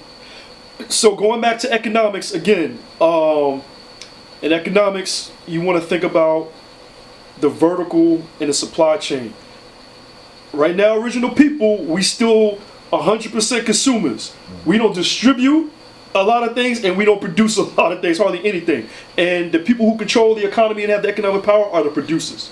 So again, it comes down to the question, are we producing anything, and what do we want to do? Okay, so we want to make it own, we need to start producing, but then you got to look at the whole supply chain stack and that whole vertical when you talk about producing. So when you talk about media and you talk about data, when you're producing data and you're producing a lot of it, you got to have somewhere to store it. And you need a lot of storage space. And Microsoft and Amazon have these problems, and Facebook, and they're spending a lot of money on that problem. You might have heard in the news that Microsoft just invested to restart 4 Mile Island, the nuclear power plant. So Microsoft is making deals with the nuclear power plants, to get the power to run their data centers so they can run more AI and all that stuff, and machine learning. But anyway, running data centers is very expensive. There's a whole lot of videos on YouTube you can see talking about this, with Bloomberg and CNBC talking about, like, one of the questions you asked me before, they call it Data Center Alley, which is in Northern Virginia. It's like 45 minutes from where I stay at, and they having problems with the power grid, and it's causing problems in people's homes because they have brownouts, because a lot of the data centers is drawing a lot more power, right? So it's affecting people's residential homes, and people are complaining. And you can watch videos on YouTube. They talk about it. They be at the town hall meetings like, my equipment's burning out because I got these little power fluctuations and power spikes and things. So yeah, Data Center Alley is called. Data Center Alley, just Google it. And Northern Virginia is a big area, and there's problems right now with they have plans to construct new data centers, and it's going to take them 10 years to put it online because they have to still build the power infrastructure to supply the data center. They talking about, so they telling the companies like Amazon, Google, you have to wait 10 years before we can hook up power, right? So they're like, what are we doing in the meantime? Well, let's go look at nuclear. So they're going back to nuclear. So anyway, I bring that up to say that for owning a media company and producing data and producing Amazon, we're gonna have to look at the vertical. Like there was another Bloomberg episode I was listening to, because I listen to a lot of Bloomberg, a lot of the Bloomberg TV shows and a lot of the podcasts. And there was a guy on there. He started up like some kind of a data center or data analytics company, and he was talking about, what was he talking about? Something with, his business was constrained because of power. Like they couldn't grow and really expand as fast as they wanted because they ran into that constraint with not having enough power, to run all the servers and systems. So anyway, all right, just to make sure everything is succinctly put, right, and tie this up, we're gonna need a lot of servers that house all the data, right? They call it like building data lakes and data oceans is like the word in data engineering and data science, which just means a bunch of banks of servers. You talk about all these racks and racks and racks and racks of servers and a data center somewhere that stores all that data, and you need a lot of power. So now you got to think about, how do I manage that from the power to the hardware to store the data on it, which again goes back to as a people in the real estate. In the real estate, yes, owning this, right, owning the land to build the buildings on. But I mean, you can lease that, so I'm not really too much concerned about real estate. But however, you're right, we should be looking at owning everything from top to bottom, controlling the vertical. Here's something. But you need electrical engineers to deal with your power problem. You need not only with the power problem, but also the hardware problem. So you need electrical engineers who can bring in the power, wire it up to the hardware. You need computer engineers that's going to help you with the hardware and manage it, and you need data engineers to help you with the data online. See what I'm saying? So you need to build a team. Straight digital, or why not just start using DNA the way they doing it? We not there yet, God. I mean, but even here's the thing. Even with the DNA, again, you're still going to need data engineers and probably biochemical engineers that understands that science. Well, not even with it, but we be like, wait a second, we using DNA as a hard drive, but hold up, we already do that. Like, what is it that we need to do to really get at that? Because remember, all the technology is based on us. Yeah. So if we're the original, what is it that it's something that we do that they just can't do? Because honestly, I don't really see no other way of winning. I can see just getting along and going to the Born Degree in the 1 to 14 and giving a long drawn out explanation of why you're doing trading with this nigga, because you just the short answer is because you fucked up. Right. Because you fucked up. But just listen, son. Not now. You know what I'm saying? We got to be trading with them. Yeah, they smell funny and all that, but look, they got something we need right now. Until we don't have to. We don't have to wait. We can get them all now. Yeah, you know what I mean? I mean, again, we need to establish some kind of set goals and objectives. Where do we want to be at? Here's the end zone. Here's the field goal post, and we at the 40-yard line of the side. How do we get from here to there, right? So you talk about DNA. I mean, that's just something we got to look at. But simply going back to the other thing, you need electrical engineers, and then you can look at solar. Solar will get you around the problem now that you have to go to the power company, away from the come hook up power to put online and supply your data center, or even having to pay them outrageous prices for power right now, right? Which is what everybody else is dealing with. So you get your own solar farm, and then you managing your own energy. You might even have enough surplus energy to start selling it back to the power companies, right? Because that's what a lot of people are doing now, right? The meters are going in reverse, and they selling it, money getting credits, right? Wow. So yeah, energy credits. So I mean, that's one thing, right? As a business model, again, energy credit. Yeah, right, guys. So yeah, so I mean, again, that's the solution, right? Look at how carbon credits would play into all that. Yeah, right. That's a whole nother incentive, right? Everything is like kind of like attached, like more than before. Yeah, you know what I'm saying? The carbon credits is how can the businesses get away from producing more carbon, right? So they force them, not to say force, they're trying to incentivize them to do more green technology. Can you use wind? Can you use solar? Can you use biomass energy, right? Biofuels? Can you do things that's going to output less carbon? Because right now we're using coal and whatever it is that's producing a lot of carbon. So the carbon credits is if you can offset it and do more things as far as green technology that will help. So I mean, that's another thing we need to be looking at, green technology, right? Getting into that. Even though they Biofuels is something else too that people don't talk enough about. yeah, but they Yeah, well, they don't want to. They took it out the medical books early last. there's people working on it. I just saw a program on 60 Minutes talking about it. Biofuels. The problem is they were saying how they're trying to scale it up to where it could be in competitive enough with the oil industry. That's the problem. They can't scale it as of right now. But then we also know, God, and I'm sure you think of this, the energy companies got their own. Man. And you leave it up to them. You know, again, like I said, when you're a producer, you have economic power. So they stop competitors from entering the market against them too. You know what I mean? They have ways to do that. So that's another thing. And then they take it over. Yeah. You say like, you know, you can't get it. Right. Well, they buy your patent and then they put the patent in a drawer. And that's the end of it. It's killed. And now, I mean, there's a lot. Yeah. All these things all relate because you be like, well, I can when I see in the back of my hand when I see blockchain and when I see the social credit score, I'm thinking like, nah, this is the new slavery, and some of us will have to is and it's different levels to it because I'm like, hold up, you have laws on the books that kind of treat AI or even digital twins like people. Like for instance, it's called 900 point. No, I'm gonna look it up. I'm gonna tell y'all before we go. Because I want everybody else to see it. This was passed last year, which gives autonomous weapons the right to kill. Oh. You understand what I'm saying? So this is where we talk about, oh, you won't have to vote anymore and all that. Whereas it'd be like, nah, we're gonna have AI do it for us because you see what this guy did, and we wasn't gonna let this woman got up into office. They're just buffoons.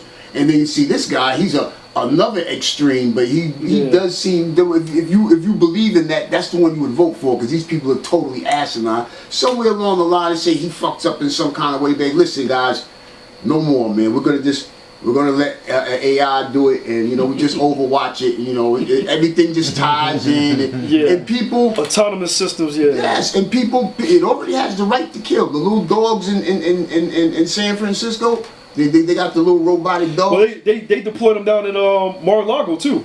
At Trump's you didn't see that? His mansion. They got those robot drone dogs. I'm not surprised. Yeah. I'm not surprised. Go Google that. You can see that on YouTube. Yeah. And then Elon like this, and you gotta ask yourself why. Like people just think Elon, he just came out of nowhere. And yeah, Elon gave one of them the robots to Kim Kardashian. So I mean, yeah, it's like again, it's positive and negatives, man. But we know why the negative exists because it's like we're not in position. We've always been here in this world playing with things, whatever have you. But you know, now the mentality that's in control is the 10%. You know what I'm saying? They're the mentality that's in control. So you know, well, I look at it this: we're in the last days of that. We're living in the last times of that. So I expect the motherfucker to go out with a bang. We in the last days of what, God? Go ahead. Last days of y'all cool world. And that's how I want to say the days of the white man, because that's corny. Because you think the white man's in so much trouble right now, I feel bad for him, man. Yeah.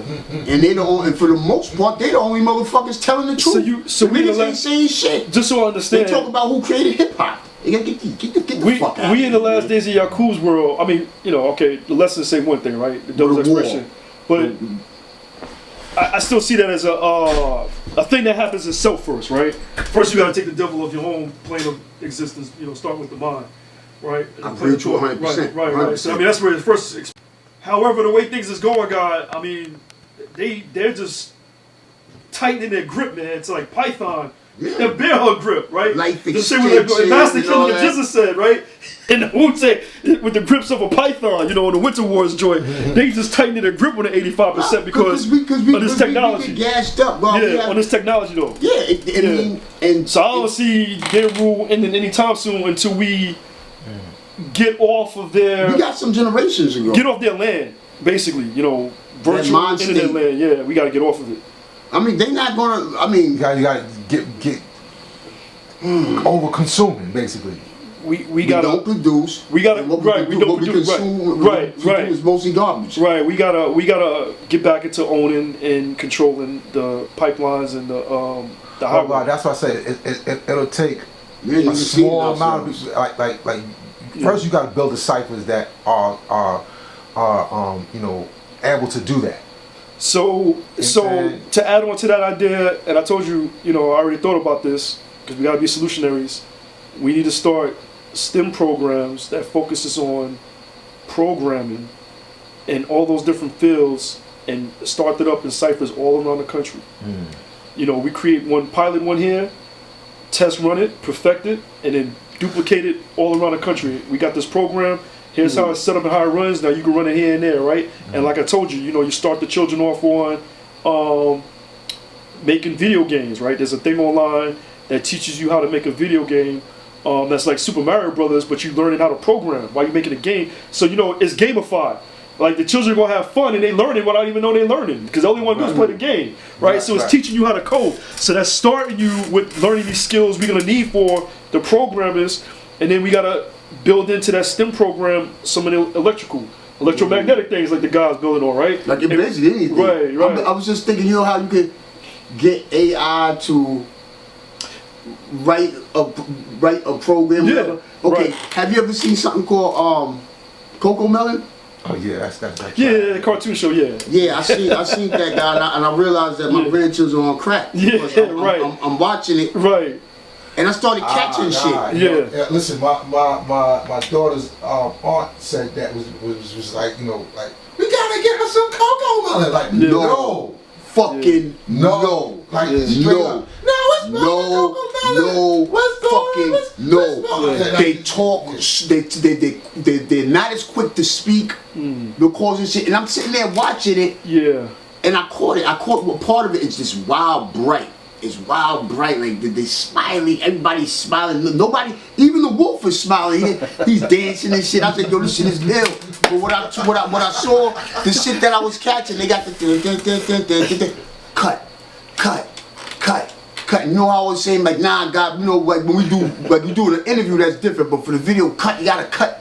It's that phonetic, the phonetic. It's like. And I'm like, wait a second. Before they can even conceive what they just saw, they get hit with something else. Yeah, It's totally yeah, like this. Yeah. I'm like, I said, you Right. know, there's a psychology to learning, right? Right. And you know, it's being used against us. So I'm saying we need to use things like that. I didn't, as far as like teaching them how to code with the through song, through the gaming. Right. You know, and I guess you can have like AI help entertainment. with that. Yes. Yeah, it's entertainment. Yeah, you can use AI to help, right? Because Right. I mean, look, my thing is this. And the babies will help you perfect it too, because they're gonna give you feedback real time.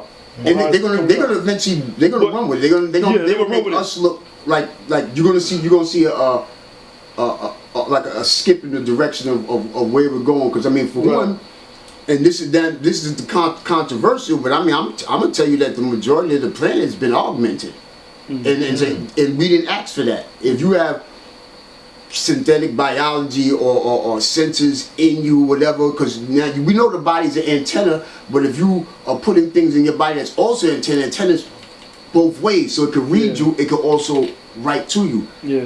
And True. I didn't ask for that. Right. Yeah. I didn't ask for that. That's getting into the wisdom building. All Those that. waves, Like, could definitely disrupt your thought waves and things like that. Right. and this has already been done. It was already even through external technology. Yeah. But if it's in us right now, That's real. You seen about the Havana syndrome? Yeah. What's that? Wow. So That's part there's a 60 Minutes program that, and I've seen it in different programs and articles, but there were some people in the State Department, whatever, stationed in Cuba, Havana, and they started complaining about hearing ringing in their ears and being disoriented and the equilibrium being off. So of course, the ears help with your equilibrium and standing, and then it led to some other problems, memory loss, but they couldn't figure out what was happening, and investigators suspect there's some kind of electromagnetic attack. microwave attack that the Russians might have been using, pointed at the embassy in Havana, but it's happened in other places around the world too. I think in Moscow, some of the people stationed in Moscow has happened to them. So yeah, Governments they've been using that on and these their own people, they have irreversible problems now. From that, so-called Havana syndrome. So that's a whole other thing. Go back to what the guys about. As far as signals and disrupting your thought and subtle things that you can't pick up. You don't even know what's happening. And it can be you can turn it up if you want to, but you can fuck with a person from the background too. My thing is this, this is why I asked you, okay, well, because all the cases of that, right?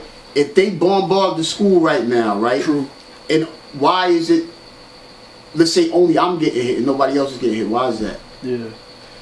Because like they have like your DNA number, the signature, bomb. This is what I'm saying. This has to be second nature to us to know this as far as dealing with the unseen. It's not unseen to us. Wisdom culture was last year. You know what I'm saying? So it's not unknown. It's not unknown. Right. We know we've been known the reason why.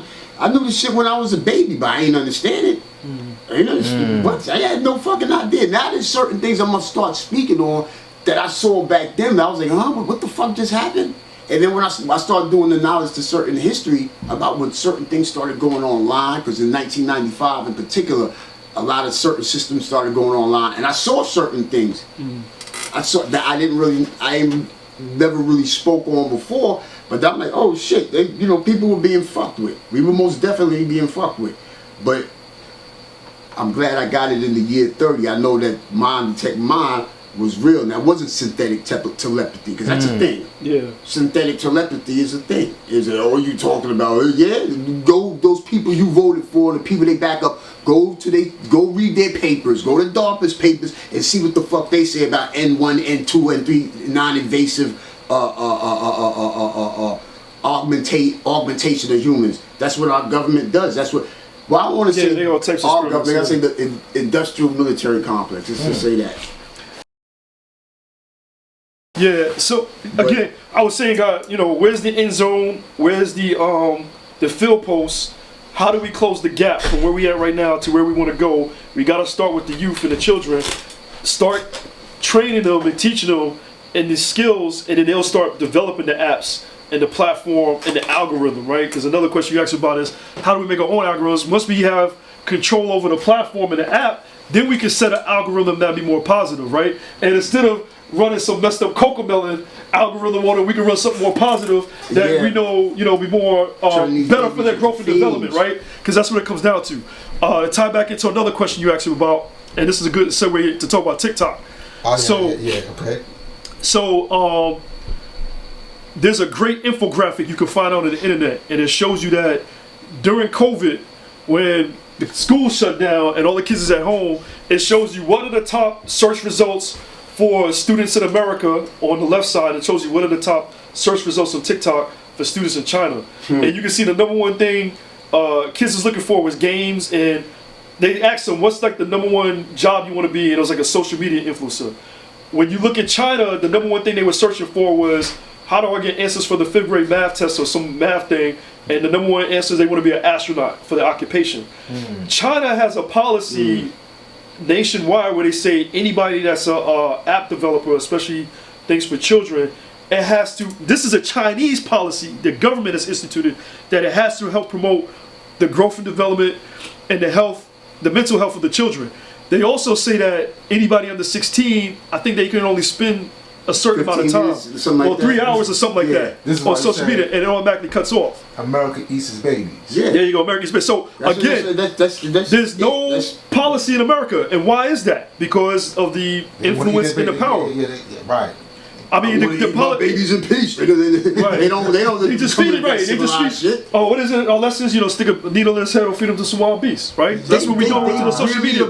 They are really, I tell the greed is the problem. It's overriding it. It's overriding their conscience. The greed. The politicians is like the corporations is making money, and then they financing the campaign funding for the politicians.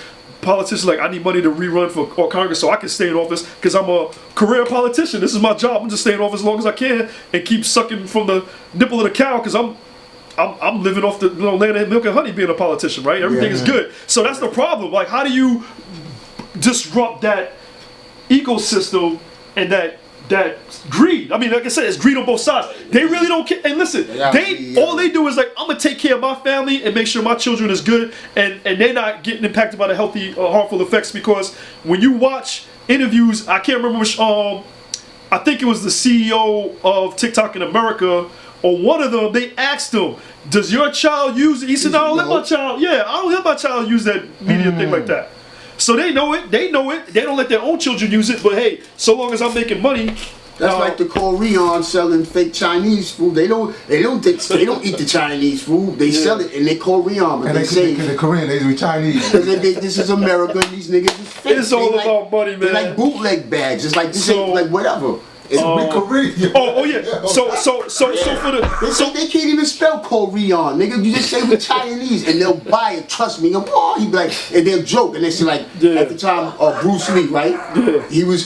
He was bad influential. He wasn't half Korean. He was Chinese. Yeah. So they say, look, we're not gonna tell them what the fuck we are. All we're gonna do is just we're gonna sell this pork. We're gonna sell this squirrel fried rice, and we're gonna tell them it's pork fried rice. Damn. All right? And they be like, they act like they too good. And back home, we was eating squirrels. Our squirrels are good. They come out the mountain. So they in their head they thinking everything's everything. Right. They think everything is everything. True. And so they have no problem selling us some shit like that. Right. I'm saying America ain't got no. You see, you motherfuckers. They say y'all not a civilization. Y'all corporation. Y'all never stick together. You know what I'm saying? We gotta be a civilization. That's the only way we gonna live. There's some more things to build on with that TikTok thing, though. So, all right. So that's one thing, right? Starting from that standpoint, both countries have different national interests and policies on protecting the growth and development of their children. Where China says we got a policy, whereas we not having it. As a social media company, you can't do this. Not only that, we're not even allowing the children to use it from so many times. In the U.S., it's free reign, right? We ain't got no policies. Then, going back to what we was talking about earlier, you got to think about the asymmetric warfare. Now you got to go back and look at old Chinese warfare literature. And I'm trying to remember the name of the book. There's a book written by two Chinese generals. It's like written in the 80s or 90s. But what they talk about is warfare against the U.S. And they have like a list of 10 or 12 things that they talk about doing. One is to flood the streets of America with drugs. Look at the synthetics. And where's all that stuff made? The like the stuff that's going into marijuana, synthetic marijuana, the K2, and even with the drugs, right? The meth stuff. I can't think of what it's called. Fentanyl. Where's that stuff manufactured at? Most of I know the K2 was the Chinese. Right, the Chinese, right, exactly. Sell it to the, to the Mexican cartels, right? So, yes. So that's going back to that strategic playbook, which is asymmetric warfare. It might be the name of it, asymmetric warfare. If you go to Wikipedia, it's on Wikipedia. It's like I forgot exactly what it's called, but I'll get it to you. But anyway, it's like just if you type it, you know what? Just go to Google Chinese asymmetric warfare, and you'll find the joint. And it has the whole book written by these two Chinese generals. The other thing is psychological warfare. So there's people from the U.S. government. There was a retired general. He was on some podcast. There's like a old Army Good Old Boys YouTube channel, and the general's on there, a retired U.S. general. He says TikTok is a psychological operation, and I'm quoting what they're saying. So this is not me saying this. I'm just quoting what they're saying. But when you look at it, you got to ask yourself the question: yeah, is the Chinese really doing that? They really want to mess up? Because think about this: China's in competition with the U.S. economically. So do we want the youth of America to be concerned about being astronauts, or we want them to be social influencers and coming up with the latest dance and then more preoccupied with doing that? Not only that, so now our people got more competitive edge as far as our students, and now we can outcompete and have a competitive edge against the U.S. So there's that thing. What was the other thing I was going to say? There's a couple of things about TikTok. Oh, but also here's the problem. China has a policy also where any technology company that's doing business in China or with China, you have to make all your data available at any time, right? Because they're a social communist country. So we talk about how our data is being sucked up. You got even less rights to privacy or what you do with a child. At least there's two sides to the sword here, right? The positive and negative. You know we used to hear this, right? On one side, they're saying we want to protect the health, the mental health, and the growth and development of our children. But on the other side, they're saying at any time, the Chinese government can request data from your data servers, and you have to make it available. And that's part of the concern from the U.S. government, is that TikTok is sucking up all this data on U.S. persons, and by nature, because TikTok is a Chinese-owned company, they have to make that data available to the Chinese government. So that's the argument that the U.S. government is making, especially if they want to target people and maybe embarrass. Let's say, for example, you're running for Congress, and you know, like you're saying, you know, your grandmother might have been doing something on TikTok. She got you tagged on her. You in the background, and now they use it and they take your whole campaign. So you got to think about stuff like that. So that's another thing that the U.S. government got worries about. You know, because there's all types of stuff that people post and they don't have any conscience about what they're doing. Right. And they be like, listen, we gonna own that. They think it's funny and cool, it's not to send it just to so they can get some people. likes. And that's a whole nother bill. So when I talked about the parliament, I did this presentation, and I did a presentation on, it's called the 4 horsemen of social media in your coming mental apocalypse. And I tailored it that way, really good for the 85%. But in there, I talk about how the social media companies, as social scientists, have also studied how to use the algorithms to hit the 4 pleasure senses of the brain. Your dopamine rush, oxytocin, serotonin, and I can't remember the 4th pleasure sensor, but anyway, you want the likes. That's giving you a dopamine rush. So that's also increasing your addiction to the tools. You see what I'm saying? So there's that aspect too with TikTok and these things like that. You're doing these silly things. Why? So you can get eyeballs, so you can get laughs, so you can get likes, so you have some social media, some social euphoria. You know what I mean? Because who doesn't want eyes and attention on them, right? All eyes on me, right? So I mean, that's another thing that social media is feeding into, you know, and that's another problem. Again, like I said, with these algorithms, it's feeding your dopamine and these pleasure senses, and that's another way how they're keeping you addicted with the algorithms. And they know what they're doing is by design. That's crazy. Yeah, that's a whole other, like I said, that's a whole other bill to even look at. And I got it all broken because you got to think about it. These are you got these stimulus receptors, so you're being stimulated, right? So again, when you're on that app and you're getting that feedback loop, right, from the likes, and you posting these things, and that's what I'm saying, it keeps you posting because you want more likes and you want more attention, right? Feeding the beast. Yeah, you're feeding the beast, right? And the beast is feeding you. Yep. I would say the root of the beast is man. So before we say like, oh, AI is really built off the fucking subconscious of a twisted little man who you know, that's like my nephew. He's an illegitimate child. You know what I'm saying? 'Cause I ain't created the devil. You know what I'm saying? But we relate like that. We related. I know that motherfucker. His pops. That's related. I got you. That's my man, y'all. That's my man. It's just that he did that. I didn't do that. I'm not with that. Right. But this man done opened up the doors to the world's shadow self. But the devil, part of what the devil keeps people blind to is their own complete self. You know what I'm saying? It keeps the ego into some fake, like you said, like an addict being, oh, I'm feeling good. Right. But if you know anything about an addict, you never been around an addict, you know. Yeah. Are you really in control of yourself? No, you're a slave. Dude, man, you're a slave. Power. Right. So you know what I'm saying? Right. And, right in the Z.I God. So that's the thing, and then again, it all comes back to the attention economy. The longer you can keep people's attention and keep their eyeballs on those screens and keep them stuck in that doom scroll, so they make more content. They want the people to do that, make more, so it keeps people stuck on it, and then all that data is being sucked up and is being monetized for multiple reasons. We don't have own the platform. We don't own the platform. We don't own the algorithm. And technology. The algorithm's designed to target each and every individual and feed you and keep feeding you what they know you like because it studied you. Yeah. That algorithm, that machine has studied you. And another thing I talked about in that presentation, the biggest machines in the world is being ran by Google and Facebook, and they're running it with these algorithms. The biggest machines in the world are being used to run algorithms to study people, to figure out what people like, to keep people slaves in the system. Matrix. In the matrix, right. You know, all going back to our lessons, right? Like you said, slave to a mental death and power. I mean, that's so that goes back to what I was saying before, God. They just tightened their grip. I don't see the 10% Yaku letting go. No, it's getting tighter. That's why I'm like, we gotta be on the internet and talk about easier this. At the end? Yeah. It's the last right. inning. Okay, I see what you're saying. They're gonna fight harder. They're gonna fight harder. Yeah, they're like, man, listen, say, I can't never come back. I see what you're Activision saying. done. I can't never, nigga. I'm Well- about to tear this shit up, and y'all going with me, man. But here's what here's in my mind, God. This is what I'm thinking though. Back to the movie Matrix for those who've seen it, right? What happened at the end of that movie when Neo answered the phone, he flew off and said system failure. So that's what needs to happen. Like, where is the system failure where everyone's like, oh, whoa, I need to wake up.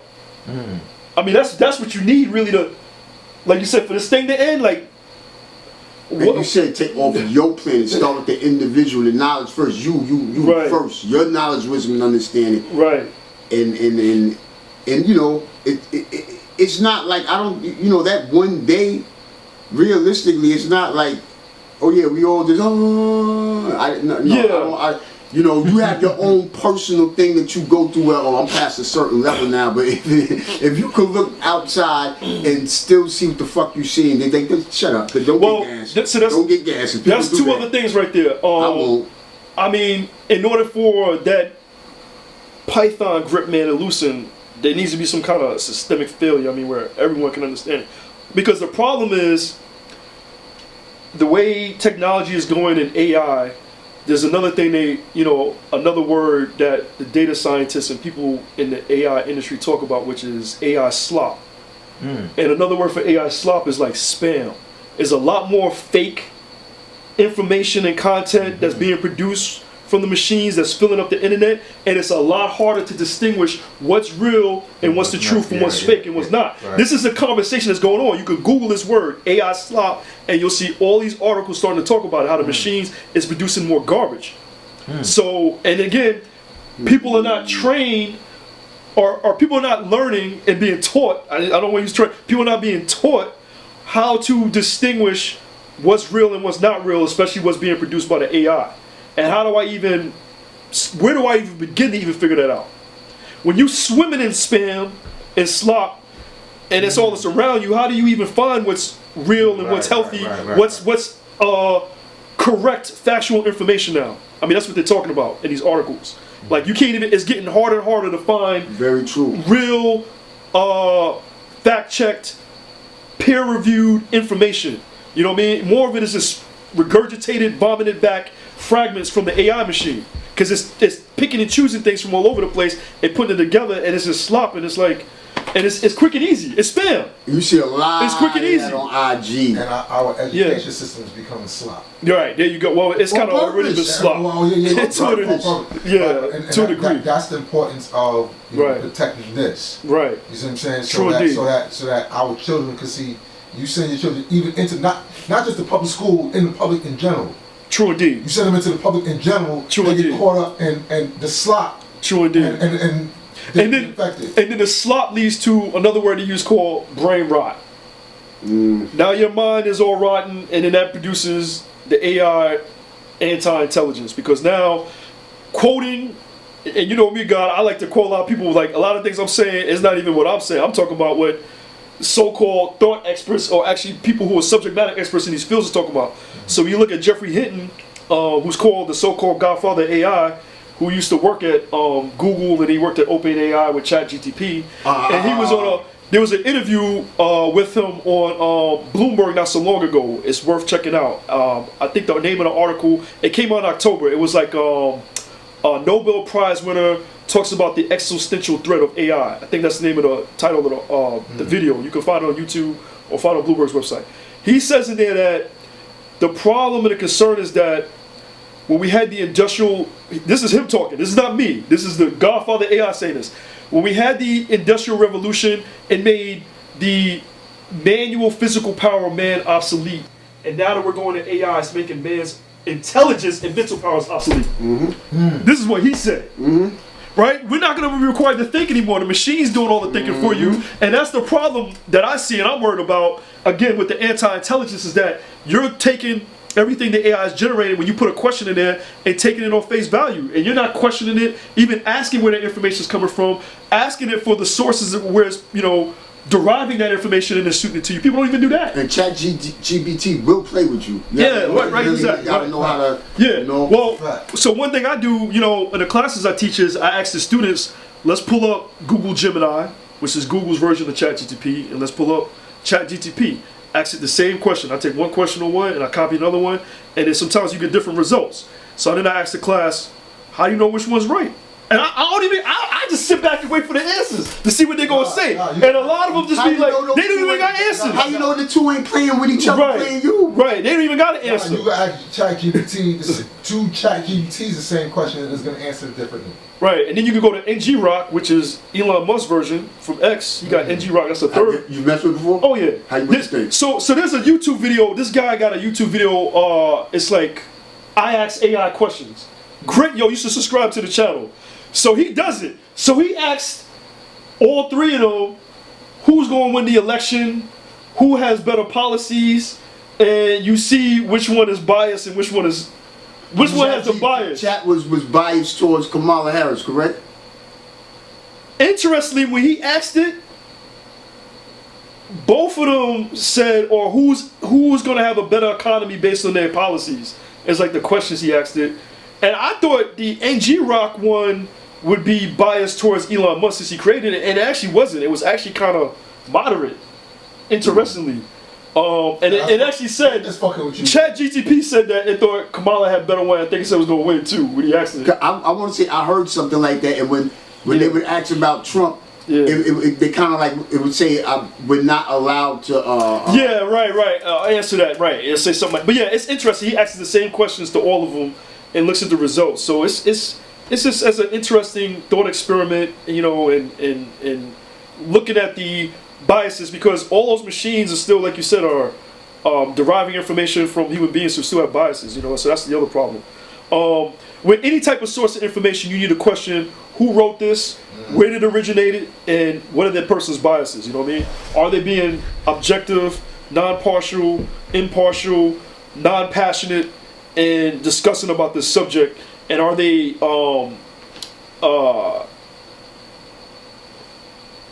trying to stay factual and not so much opinionated? And are they maybe using multiple different sources to things that might counter what they're even thinking, right? That comes into, again, like having different viewpoints, right? To kind of come with an outcome or whatever you're looking at to kind of give you both sides, right? And weigh the pros and cons and kind of basically come away with your own thoughts. Like, it's not telling you what to think, or it is not spinning it. That's the problem. So many things, so much information we derive nowadays is very opinionated and it's biased and it's spun based on the originator, because the originator, and when you talk about news media in this case, is owned by wealthy people and they have a political slant. So they're the ones that's controlling the editorial board and telling the editorial board what kind of slant the articles they run should have, right? You know, look at Washington Post and what happened with Bezos. He told them, nah, y'all can't run anything negative about Trump and endorse Kamala Harris, which broke so many years of precedent where they always came out and nominated, you know, wrote, said we endorse this president, but most businesses say don't do it. Then you look at Rupert Murdoch with the Fox News Network, and you know, it always had like a right slant, right? But that was more Roger Ailes, more so than Rupert Murdoch. A great show about that was what was that? The Loudest Voice in the Room.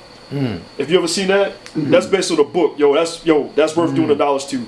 There was a Showtime miniseries called The Loudest Voice in the Room, was about the creation of Fox News, and it's all about Roger Ailes. Oh, it's deep. And what's deep about it is, is it HBO? I think it was Showtime. Showtime, yeah. So what's deep about it is two things. There was a guy that worked for Roger Ailes. He was like his PR guy, his public relations, and he was a Jewish guy. And there was another reporter who happened to be Jewish, and he wanted to write an autobiography of Roger Ailes, but he couldn't get an interview. And then he started making these articles, but some of it was negative. So the reporter, so the PR guy that works for Roger Ailes, he because he's doing PR, he has relationships with the media. That's part of his job, right? To talk to the media, and like if they got a question, they come to him, right? And he'll give them the PR response, right? The talking point response. But anyway, so the reporter said to him, he said, "Yo, I think your man Roger Ailes is running these hit pieces on me. Like, he got something going on, and he's trying to like damage and tarnish my reputation." And the guy who worked for Ailes is like, "Yeah, I don't know about that, but I'll check into it." So one day he was in the Fox building, he got off on the wrong floor. There was a floor, it was like, it wasn't developed, like the wires is hanging out the ceiling, and there was a room. And in the room, they had a whole operation that was just like doing hit jobs on people. And he had like stuff for the report on there. So the guy said, he said, nah, I ain't with this. So he told Roger L, I'm gonna resign. And he's like, I'm gonna pay you a couple of million, non-disclosure, you can't say anything. And when he walked out the building, he called the reporter and said, yo, watch your back. But, so that's one thing, right? But the second thing was, Roger Ailes, he was right-leaning. He wanted to get in and meet with Obama. So they set up a meeting. He kept calling the dude that be on CNN, who was Obama's campaign manager, David Plouffe or whatever. I can't think of the guy's name. I don't know his name. Okay, so anyway, they set up the meeting, right? And when Roger Ailes walks into this hotel ballroom, Rupert Murdoch is standing there talking to Obama. The campaign manager, Obama's campaign manager, comes up, greets Roger Ailes. Obama walks out through the back door, and Rupert Murdoch comes up and says, you can't run any negative press against Obama, and all that stuff you're doing on Fox, you got to tone it down. Because the Obama campaign was trying to squash it. Yo, he went the opposite direction. He got on the phone, so he got in there, he said, yo, call Glenn Beck, run all that stuff about, all that stuff we see on stuff. He amplified it, he turned it up. Yeah, after that meeting, he was pissed. And then also, when Trump, Mitt Romney lost, he said, I'm picking the next president. He said on the show, and that's why he made Trump. He showed it the whole thing. The whole program showed it. He made Trump a media darling. He was running all these positive things. He told Trump, he said, when you come and announce, you need to come down the escalator. He told him all of that stuff to do. It was on that, it's on that pro. And there's so many things he's saying on that show that you hear now, like people on the right say, and people on Fox News, they like repeating. And it shows you he picked Glenn Beck and what's the other guy that hates Obama? He come on late at night. Well, he picked Bill O'Reilly, and what's the dude that came on after Bill O'Reilly? Not Len Rush. Jim Kimball? No, man, I can picture the dude's face. Len Rush. Len Rush. Man. He's still alive? Yeah, he's still alive. He just got married. They just Len Rush got married. No, but Rush Limbaugh passed. Oh man, my dad, man, he used to talk, man. I'm like, Dad, yo, turn that stuff off, cause it's making your blood pressure go. Man, he used to be fussing something. I'm like, dude, that's what they do. They cater to their audience. Don't watch it. Right. You know what I mean? My dad, he used to get so mad about everything they say. I'm thinking Morton Downey Jr. Yeah, no, man, but y'all don't watch it, which is a good thing. He's still on there, man. I can't think of his name, man. It don't make a difference, but people know what I'm talking about. No Fox. But yeah, that's a good show, man, because it show you about media. This dude built a media empire. I mean, and he said, I'm picking the next president, and he showed you how he manipulated the media to manipulate the public. So this person that he says, he said it, I'm picking the next president. Get this guy Trump. We're gonna run Trump. And then he told his whole network, this is what everybody got to do, and let's get on board and push this guy. And look what happened. It's deep, man. That joint is deep. He brought newspapers because he didn't like the way the newspapers was being ran. They was running too liberal or whatever. And he brought them, and he fired the board, and then he appointed his own people that he could control, and they ran all the, what he wanted them to run. It show you the whole thing, man, about how that whole network is deep. It's deep, dude. Talking about media. What's the name of it? The Loudest Voice in the Room is based on a book. It was a book by that Jewish reporter who wanted to write the autobiography, and he put out a book called The Loudest Voice in the Room, talking about Roger Ailes and the Fox News Network, and they made it into a miniseries. That show is deep. The stuff he be saying and what he was doing, because it's based off of facts, like how he built the network, and basically propaganda. About propaganda and psychological operations, and how the media is a psychological warfare arm of politicians. It show you all of that. It show you how he was coordinating with George Bush and Dick Cheney. Yeah, you see it, Loudest Voice in the Room. No, this is Loudest Voice. Okay, Loudest Voice. Yeah. 2019. Yeah, Loudest Voice. Yeah. Okay. Yeah. I said in the room, but yeah, Loudest Voice. Yep. Yeah, because he talk over everybody and shut everybody That would have been better. I think that's a better title, though. Yeah. The God mentioned, he said like about 5 dope-ass album titles, man. You hold up. Because I was saying the stuff that you said to look up. I'm like, oh, shit, this sound like a... Yeah. I said... Yeah, man. Oh, Chinese asymmetrical warfare. Right. That sounds like the title of a Wu-Tang song or some True shit. indeed, right. And they don't say nothing about Chinese asymmetrical warfare, but that be the name of the song and shit. Yeah. The Fourth Industrial Revolution. Mm-hmm. Yeah, man.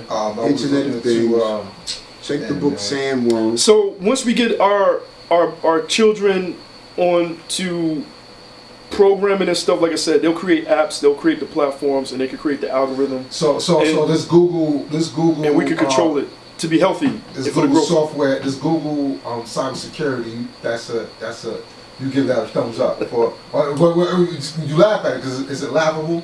Well, it's laughable. Well, no. Here's the thing. That's nice. It depends on the objective and the goal, and you know, as Lord Jamel rightfully said to me, are we trying to train people just how to get a job and go work on a corporate plantation, or do we want people to get off the plantation and be self-industrious and not be colonized? So if we're talking about working on a plantation, then a certificate is fine. That's what you want to do. You want to go get a job. But if we want to build our own stuff, that ain't gonna cut it. I mean, is it gonna at least will it at least have a spark, or? Yeah, no, I think it's good foundational knowledge because it's gonna give you a well-rounded understanding about the cyber field, and it talks about data protection, which is important to understand. So it gets into that. So don't get me wrong, it's good knowledge. But again, like I said, I started off. It depends on your goal and the objective. If the goal and objective is to be makers and owners and control our own stuff, that's not going to be the strategy to close the gap, to get us from the 40-yard line to the end zone. That's what it's all about. How do we get from here to where we want to go here? You saying, how do we own and control our media? How do we stop getting colonized? Well, we got to have a strategy to do that, God. What is the strategy? Right.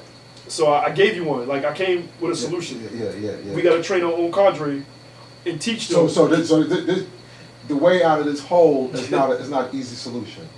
It's not an overnight. It's not overnight. Yeah. It's not an overnight. And It's a generation thing. That's what I was about to say. We got generations to go. Yeah. Yeah. I mean, us, at our age, are we going to do it? Like, we can sit down. We got too much responsibilities right now.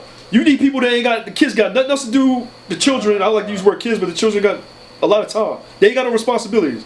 You know what I mean? All they got to do is get on a computer. Right. We taking care of them, we feeding them, clothing them, but the food, clothing, shelter. The counterculture is pulling them away from that, away from us. You see what I'm saying? So True indeed, God. Yes, indeed. Yes. We gotta have our own to build. Yes. The counterculture is the support system. Woo! That's another bill. All right, so let's touch on that for a minute. In my presentation, I also talk about how the social media companies, and let's just use YouTube in this case an example. Oh no. All right, so at the beginning of January, right, there was a congressional hearing. If you remember about that, they called Zuckerberg and a couple of other social media presidents, and they talked about how there's harmful things happen on the platforms, and they had a, because here's the problem, right? When they do these congressional hearings, it's like they call them in, and then they sit there. You remember from The Godfather and how they had that whole congressional thing in there, and how the congressmen are sitting on the high chair behind the high table, and the people all low, and they like giving them a talking to, and they got all the cameras there, and then nothing happens. There's no policy with no teeth to really enforce anything. That's what it really comes down to, right? I mean, we should touch on the politics for a minute too, but so anyway, they brought the social media presidents up. And both Republicans and Democrats were talking about, y'all need to do more. And they had some of the parents come up and tell stories. There's two good ones I remember.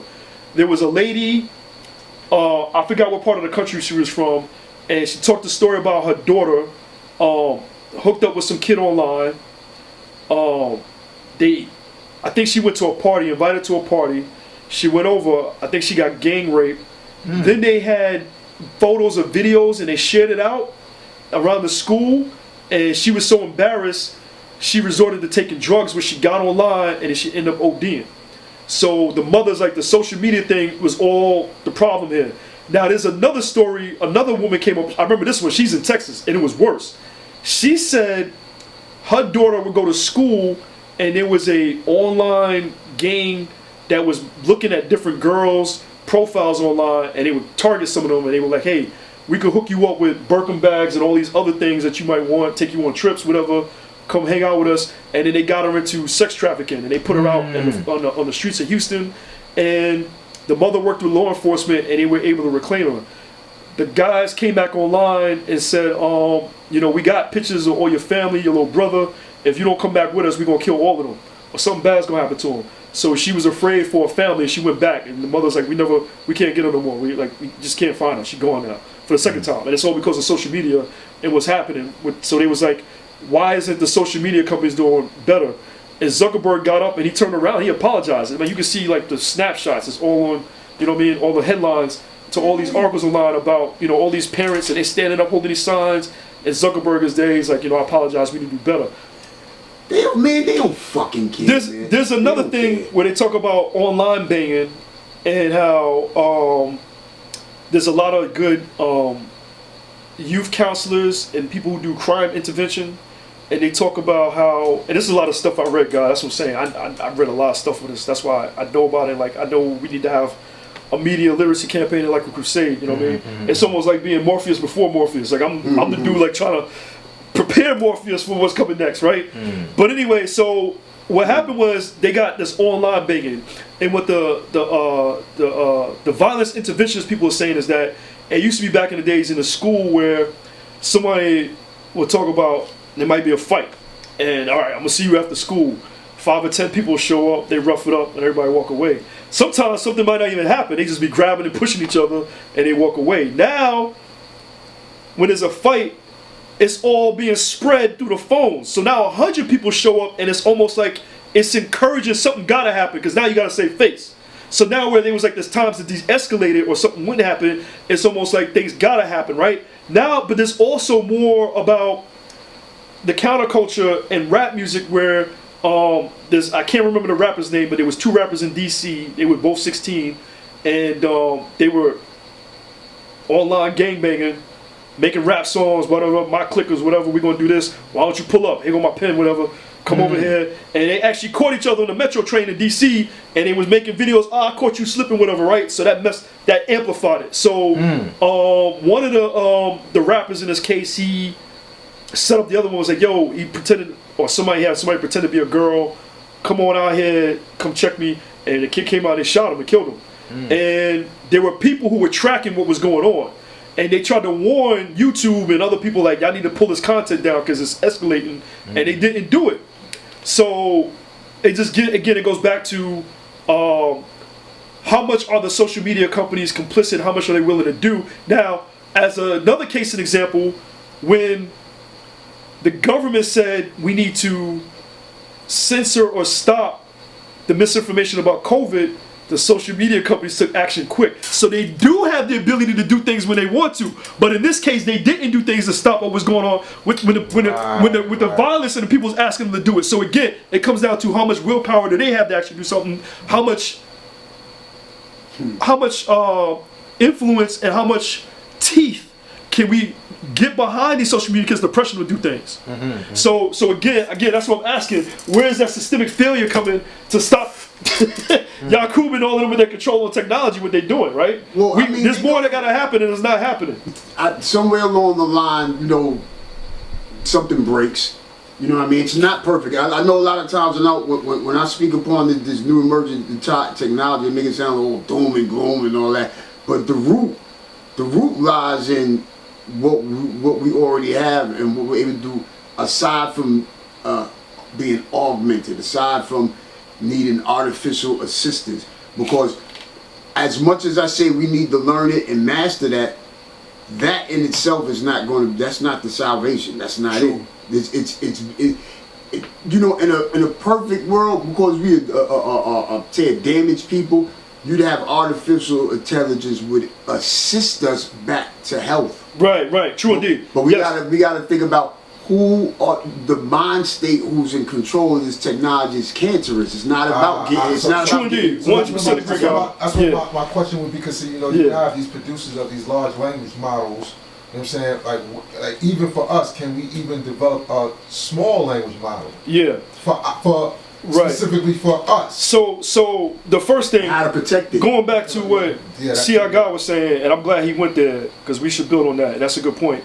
The first thing is, with the children, we got to ensure we give them proper education and they properly rooted in understanding themselves and having a righteous moral code. That's the first. Yes. Before we even talk about technology, that's the first. That's what's missing. Ethics and morality is missing in the schools nowadays, right? Yep. And that's a whole nother bill we can get into because when you talk about politics, when you look at the writings, and I don't want to go on a tangent because, like I said, it's a whole nother bill. But I go into this with a lot of people, right? When you look at the writings of Plato and Aristotle, Plato wrote the Republic and Aristotle wrote the book called Politica, which is the word where politics come from. And in those books, they dealing with ethics. And I think I built it with you before, right? Because in Plato's Republic, he's basically writing the story of Socrates having these discussions, which some people call debates, but Socrates never debated people. He's just like, let me ask you questions to see what your main thought is on something, right? So he asks you, you're the so-called expert on this, right? Okay, what is it that you think about this? As for example, Socrates, there's one guy called, I forgot what his name, Euphorion or something. And Euphorion is supposed to be like has the most knowledge about the gods and Zeus. So Socrates asks him a question, okay, everyone in this land says you got the most knowledge about the gods and Zeus. What do the gods say about what's righteous and what's not righteous, what's right and wrong? So he says this. So then he keeps asking him questions, which goes into the Socratic method, but what it's all going to, how do we establish ethics and morality and what's right and wrong? And in those books, like I said, it's a whole nother bill. I'm going on a tangent already. But to make it real short, Plato in the Republic in the 8th chapter talks about the 5 city-states because Greece was at war. Athens, Sparta, all the states was at war. So they're like, how do we solve this conflict we having within our own land, right? With all these civil wars. How do we get to a peaceful city-state? So then he talks about how you have the emergence of democracies, right? Ocracy is the ruling, the demo meaning the people or the many. So rule of the many. He talks about timocracy, the rule of people who had enough time in service, the rule of the aristocracy, people who arise to become wealthy in high positions, so the nation could be the wisest and they should rule. So he's going through each of these things and talking about what's good and positive. But at the last one he says, when the city-state fails, it turns into an autocracy, which is the rule by the one, which is something we're seeing here. Right? So he goes into the ethics about it. It's about what looks like the perfect grand city-state, how do we get and achieve that, and what's a failed city-state. And then Aristotle in Politica talks about how he says we can't have all-out conflict because that leads to war and bloodshed. And we'll never have all-out cooperation because that's love and we're never going to love each other. So somewhere we have to find some compromise and negotiation in the middle, which is politics. We have to avoid from going to all-out war, but at the same time, we never going to have all-out cooperation. So where do we find the best common ground for the common good for most of society, right? As it goes into talking about our lessons, right? Social means that advocate a society of men or a group of men for one common cause. So how do we get that, right? That's what I'm saying. That's a whole nother bill. Right. But we don't teach that. That's not being taught in schools. I think at some point before, now when you go to become a political major, they get into that, right? And then they start talking about Plato. But I mean, that should be something taught in schools. Right. Just talking about those morality, ethical, justice. How do we find general civilization? Right, peace, God. There you go. It's like the general civilization class, right? So that's where we start from, right? That's where it starts from. Before we talk about technology, once you ground and root people in morality and righteousness and general civilization, then on top of that, now we start building with technology, and now they won't be misusing it and reversing the polarity and using against us. Yeah, using it against us, right? Humanity. Being Yakub, basically, right? And they'll do it more. So that's what I'm saying. We should be rooted in Allah's intelligence and doing things, using our intelligence the way Allah taught us and as the original people should be, instead of doing it as anti-intelligence and going back into Yakub's world and extending and tightening his grip and his domination on the world. But it starts with proper education and general civilization and ethics. That's where it starts. That's when everyone needs to be taught that as a foundation. Right. The beauty of technology, right, is to make things easier. True. You know what I'm saying? It's a tool. It's a tool, but you abuse it. Now I was building with Just, and Just just simply, we need to get back to the mind. The power of the mind. And that's really the essence of civilization. One having knowledge, wisdom, and understanding. Right. Like dealing with savage and not savage. So you dealing with your mental capacity first. Right. Whereas artificial intelligence technology doesn't have it. Nor does it have morality. It doesn't have none of that. Nor is it really considering ethical things, right? Unless that's being written and coded into them, right? You think about the Which I, is Robot really movie ain't. with Will Smith and Isaac Asimov in this story, you know, they gave the robots 3 rules, right? You can't do no harm to a human, right? And then, like, I forgot what the other rules was, but rule number 1, no harm should come to a human. And you like, know it was that's in the not on the program. books. The books got it's the opposite. The books is you have the right to kill a human. Right, well, Let me- yeah, the technology is getting out there. Before we go, Yeah. before I gotta make sure that it's 9,000, no, 09, 3,000, 3,009. It's called document 3009. I just want to make sure. Because there's so much goddamn acronyms when you start dealing with this stuff and like, Oh, yeah. I'm like, it's annoying. I'm like, no, you do this so people can sound crazy, right? You know, Right. like, you know, but let me make sure. So our children, they gotta have proper education, general civilization class, get rooted, as you said in the Well, mom. we gotta get was more. and we then have to get more. also more, teach. because and I'm gonna cut you, God. Go ahead, you go. The traditional general civilization classes Yes. are archaic, and Okay. kind of we gotta figure out how I see what you're to saying, yeah. update that. To deal with this environment we in, this new environment, This new- right? Is that right? it's- And new challenges we're dealing with now We're dealing in with today's the world, new challenges. right? Is that God? It's Yeah. not like the general civilization class. The original general civilization class was on the street corner. Right, You know what I'm saying? Kids are not on the street corner right. no more. It's different. You know what I'm Yeah. saying? Then you say, all right, bring them into the school. Mm. All right. But they're not on the street corner no more. They're not even here. I agree with you. Yeah. So we got, so this is where has been, I'm trying to develop this thing as a civilization tool. Yeah. You know what I'm saying? Or a way of communicating. You know what I'm Right. saying? A way of interfacing with, Right. with community. True indeed. You know what I'm saying? And we got that but because we don't own it, we don't own the platforms. Yeah. And we don't So, we don't create Tying it back though to your original point, just bringing everything full circle and closing the cipher on this, the counterculture. We got a culture that's counter to our to us being productive, and it's really helping us, right? Everything we learn is making us work against ourselves. You know what I mean? It's just reverse the polarity, right? It's still, again, like I said, it's expanding and extending Yakub's teachings and his rule. And we gotta, so that's the counterculture. Like again, like those examples I gave on how social media is exacerbating problems in society. You know what I mean? Especially with the youth.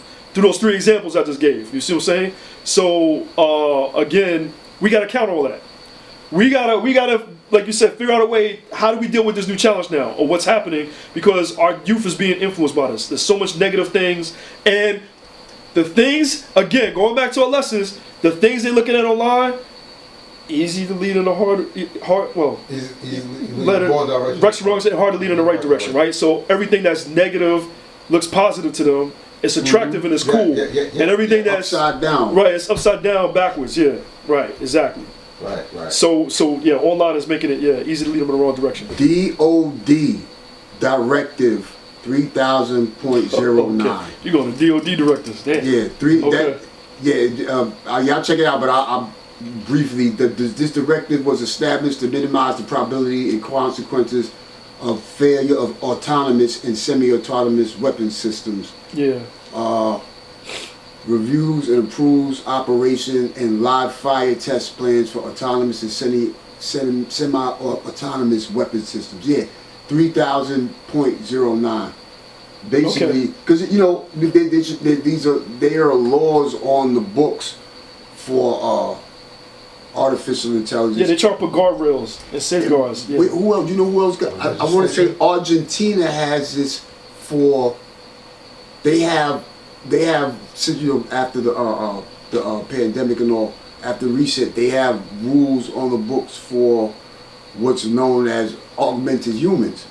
Like if your body is producing cells which are patented, the laws is slightly different, and it's going to be different more in the future. So it's like we have to be ahead of that curve. The corporation is looking to own you. Yeah, more than what they already do. Yeah. Only black people be like, oh, they already own people. Why they gonna do some extra shit? Cause they not original people. They don't think like that. They're not original. He said, I'm gonna keep on turning up until I burn up, and that's that. That's it. That's his mentality. Our mentality is not really like that. Once everything is good and we good, like the fuck, Trying we to find chilling. balance, Yeah, and equality. Not him, because that's what there can never be no peace amongst us, and it's so Right. deep. It's not about just white people. No, it's not about that. That's why anybody right now that's coming with that it's not wise for people to get caught up in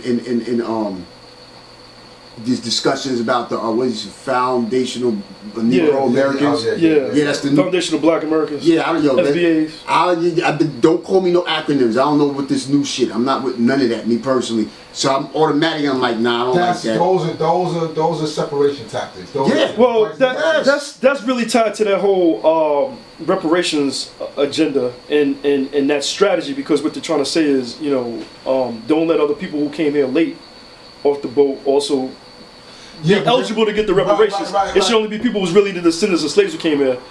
But as somebody else puts it, right, a lot of us came on the same ship, just people got dropped off in different places. You know what I mean? We talk about people in the Caribbean. You got those who never came, who's always here. It's a tactic for you to still not get it. Right. That's what I think. Right. They're not trying to give nobody nothing. No, they're not trying to give nobody nothing, right. Come on, man. Right. They're not trying to give this shit. which ties back into my thing about controlling our data, because I'm of the mind that you control our data. We control our data. We got to go. We got it. So imagine like our history here in the Wilson, our history in the last century. So if you was able to control Michael Jackson's catalog, all of Michael Jackson's data, and Michael got control of the Beatles catalog. That's what I was going to say. He snatched up. He's up a cat. Right. So, but you got all his data. You take all of Def Jam. You take all of Motown. You take all of BET. And all the poor music and poor culture that they've been dumping on it for like the past 30 years. Just put it in our control. Just give it back to us. Now that's where you talk about reparations. Like, that's it. Oh, I see what you're saying. Give me that. That'd be a argument and a strategy, right? That might be able to work. My shit. Right, that might be able to work. Which sort of does happen, right? Because you ever seen MC Ser's build on Math Hoffa? We talked about Nas publishing. He said he gave it back to him. Well, he was just going into about after like 25 years, the catalog might go back to the artist. He said even with the he talked about the Third Base album. He said he don't make nothing off the Third Base, but he says in 1 year to whatever on the Math Hoffa, he said I'll get it back, and at that point then I could start streaming it and then making money. But he said he said I made the album, I never got nothing for 30 years from Def Jam, but after a certain period of time, the rights to the music goes back to the artist. You gotta watch that episode. That episode's deep. MC Serge broke a lot of stuff down about the music business. Like, he's an OG in the business. Like, he talked about the 5% of everything. He said he used to come to law school. He told me, that's it. Oh yeah. Oh, that interview. Yeah, he said that. Kind of put him on. Yeah, he talked about it. Matter of fact, the first time I heard about Allah's 5%. Oh, excuse me. The 5% Nation of Islam, that's what we was referred to at the time. The first time I heard about us in the media was in the Source magazine. It was through Third Base. Yeah, it was through Search, and they said they used to call me Search because they used to always come around looking for the truth and looking for the knowledge. So and the way they described us as a kind of cultish and shit. Like I was like, they cool, but I don't fuck with them niggas. I've just seen people with kufis and dark corners and stuff. The way they described it, that's how I was like, I don't know. And then the niggas, brothers from my hood was it's uptown flavor, so it's a little different. But I didn't know exactly who the guards was, but that was the young kids who was getting money up in the power section or whatever. But one last thing. I'm just thinking about what you were saying, that counterculture, man. That is so important, man. That counterculture is doing devastation. We gotta be mindful. So yes, the messaging and the content. Those are one of those key words, right? Or key phrases that we listen. Be mindful of the counterculture. Well, at least in our cipher, because that's coming for yours. I mean, even my young son, he came to me and was like, "Yo, you heard about the 304 block and King Von, I'm like, where you hear this from? Like, where you hear this from? Why you even talking about this? You know what I mean? Talking about the Chicago gangs, whatever. I'm like, yo, you don't need to worry about none of that stuff. Forget all of that. You know what I mean? But that's what I'm saying. They play that off as the cool thing. That's what you should be able to. That's what I'm talking about. See, that's why I say be mindful, God. Like 12. How you gonna clean? You said give us the catalog. How you gonna clean that bullshit that's been going on for the past 30 years? And that's on us. Well, that's on us.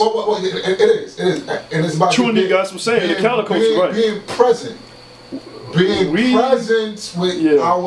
with each other, our children, right? Because God, I mean, I'm guilty of it. Like you just sit down over here. I just want to do this over here. But you be present, and because why is he working in Chicago? All right, but hold on. It's a little deeper than that. You asked me another question about Hollywood and the Jewish controlling the narrative. So they don't allow a lot of negative press about them, especially looking at stuff about Israel, right?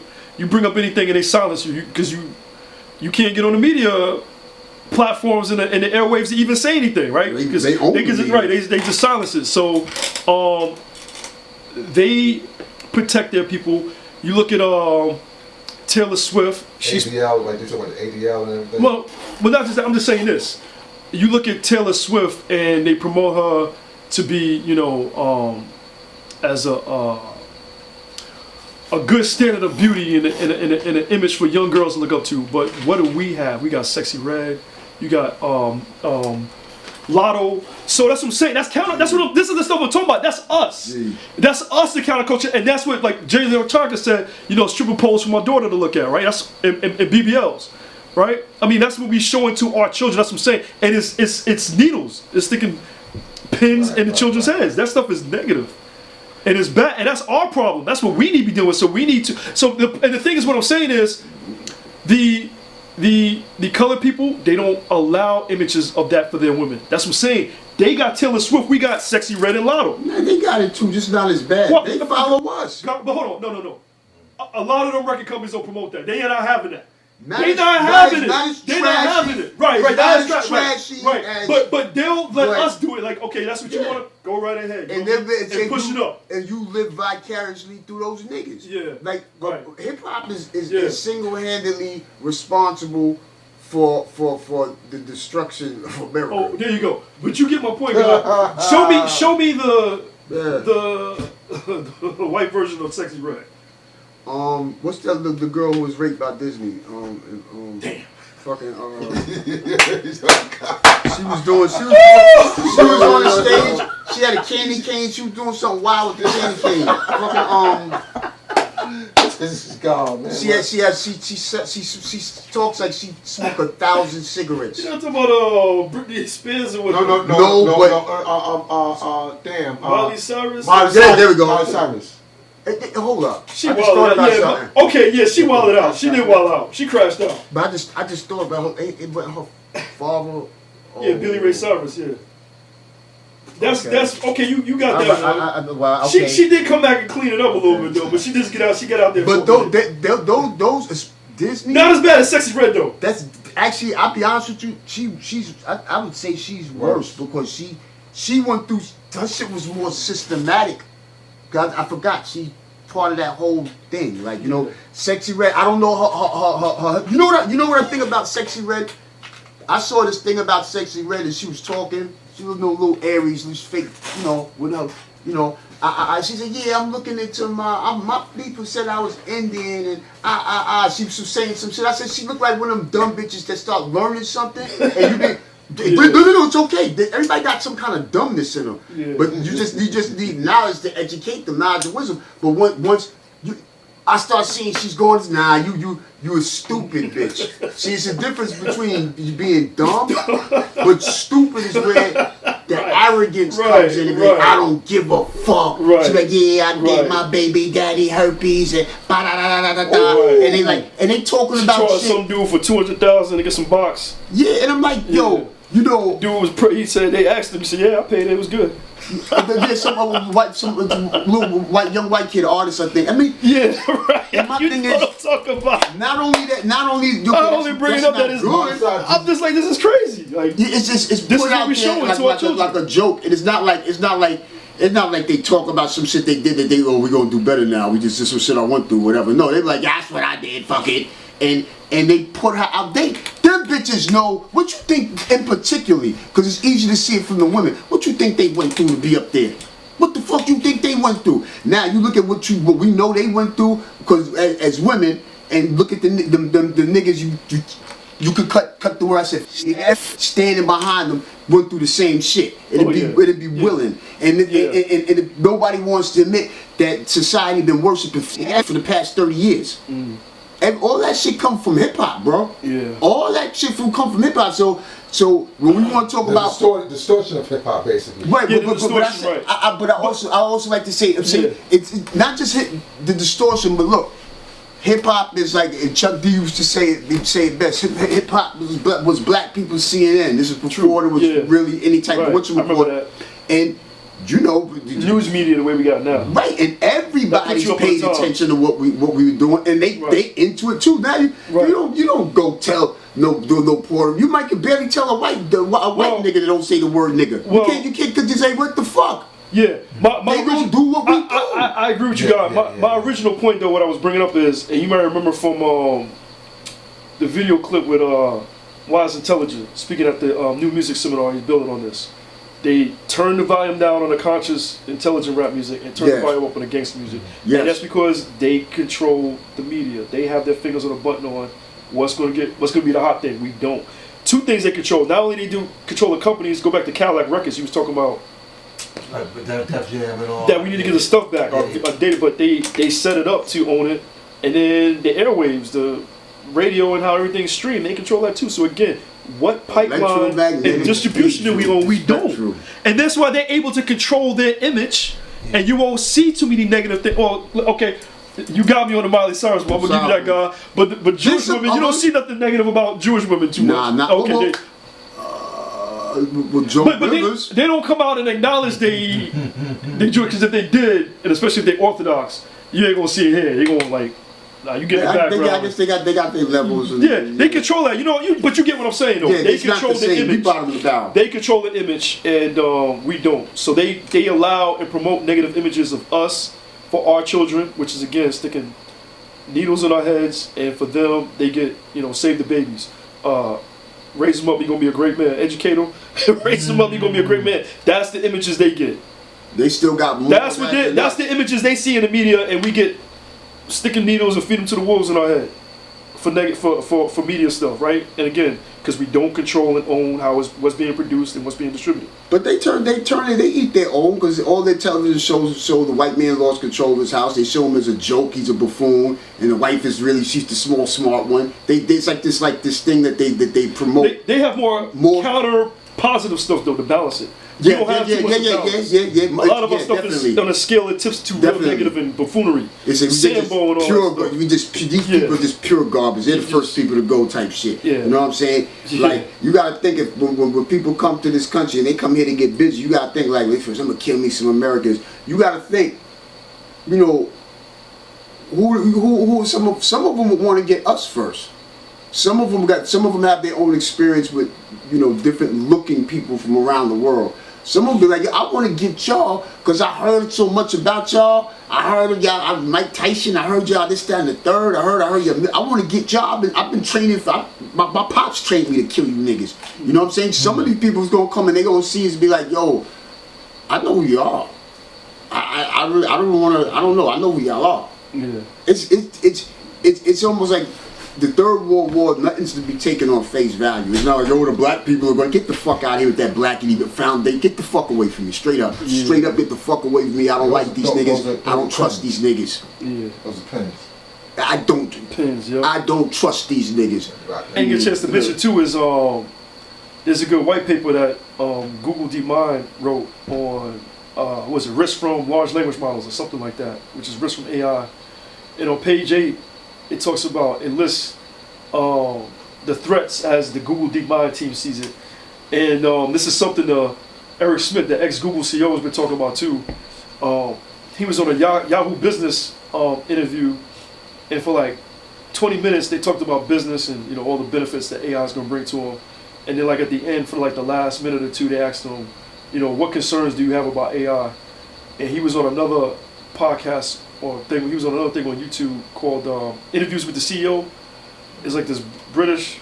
Okay. Well, he's like half original, and he had him on there. He mentioned the same thing where he says the three problems is, of course, the misinformation, cyber attacks, because the machines don't stop and they'll just keep working on developing a zero-day exploit to where we don't have no defenses for it. So it'll figure it out. And then the third thing is biochemical warfare, because the machines will be looking at how they can use all the research on making a better virus. And you talk about that COVID in the Wuhan laboratory, it'll make that look like the common cold. The next thing that the AI is going to help assist in developing, which goes into everything this guy right here is building on. So, I mean, yeah, like I said, I'm not even talking about what this ain't nothing. My opinions, I'm just telling you what everybody else talking about, you know what I mean? Especially from the so-called experts in the field. Right. No. Well, Now we need to be aware about it. So I mean, like, okay, Yeah, now at what's least, the counter strategy and what's the my thing is counter moves?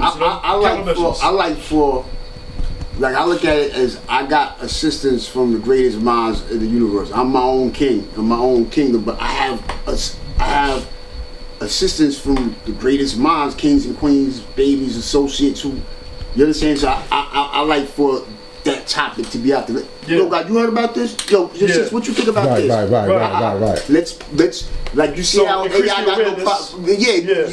These computers don't have no problems working with each other. Right. We gotta be the same way. Like, We gotta be the same way, right. Tap, boom, you tap mine. Like, A yo, lot of intelligence again, yeah. exactly. What the fuck is going on? Yeah. Because I mean, And then wake up more minds. And Yeah. then, like, the other thing is, like I keep going to, is there gotta be some action taken. Yeah. As far as, this gets into the political realm now. You gotta have the politicians again. You brought up the DOD 309 now. There needs to be safeguards and guardrails put on these systems to make sure they're kind of locked in a box Right. and not able to escape. when I learned that shit, I was like, Yeah. huh? But it's almost, from my understanding, if you understand these people' religion, they want it to come out the box because they want to merge with it. He thinks he's going to escape. There's expiration date. They think they're going to escape, and now this goes into shit. This camera should have been. Now it goes into the funny shit. Because when I start looking at this guy, especially these Egyptologists and all this shit, I mean, you do realize these ruling families trace their lineage back to them for a reason. And I say, I'm looking at these people. I'm in the heavens of my mind. I'm like, oh shit, those people aren't the people who we think they are, because they look a certain way and they're not. Their condition isn't as sick as what you see now. There wasn't even no Caucasians back there, and actually at one point they said, "Yo, we're gonna join with these people. We're gonna survive for the next 1,000 years. We're gonna be on top." This is what these people was thinking. Yeah. So, and I'll leave it at that, because I'm of the mind, a lot of the shit that we seeing is not new. It's just, it was hidden from us, and people try to master it, and things would fuck up, and let's go back. And I think it's going to happen again, because this is their last time. Yeah. This is their last time. All this information, all this science, they trace it back to our shit, and it's grafted. It's a twisted version. Yeah. But it ain't nothing new under the sun. Yeah. The add on with that, on that same interview with that guy Jeffrey Hinton, that Bloomberg one where it says the Nobel Prize laureate talks about potential threats from AI, and he says on that interview, he says the world needs to come together and have something like a Geneva Convention on AI. And he says, unfortunately, I'm afraid that's not going to happen until something very nasty happens first. I think we built on that. We built on that. Yeah. After that, something nasty, terrible thing happens, then the world, but. You ever see the Animatrix? Remember? Yeah. Come on. Yeah, and iRobot, same thing, Come on, man. Yeah, you was talking about the machines and stuff. And to terminate, thinking such a. They trying to promote it like, oh, there's a conflict between us and AI. The same way they try to promote. We got aliens in the world. Ain't no fucking aliens. That be shit that they make. All of that. From the ships all the way to where you see some funny looking ship. That's man-made. That's man-made. That stuff in Jersey definitely man-made. Them drones. Oh yeah, okay, They were searching for something. Yeah, you For the heat signatures. apparently, you know, they trying to say Nuke or something got lost. and even more that, I'll be like, hey, yeah. shit, get lost. That's so that's what y'all plan on doing in the next year or so? However, God, the question remains, and the truth is out there, as they said on the X-Files. You must do your own research, as I did.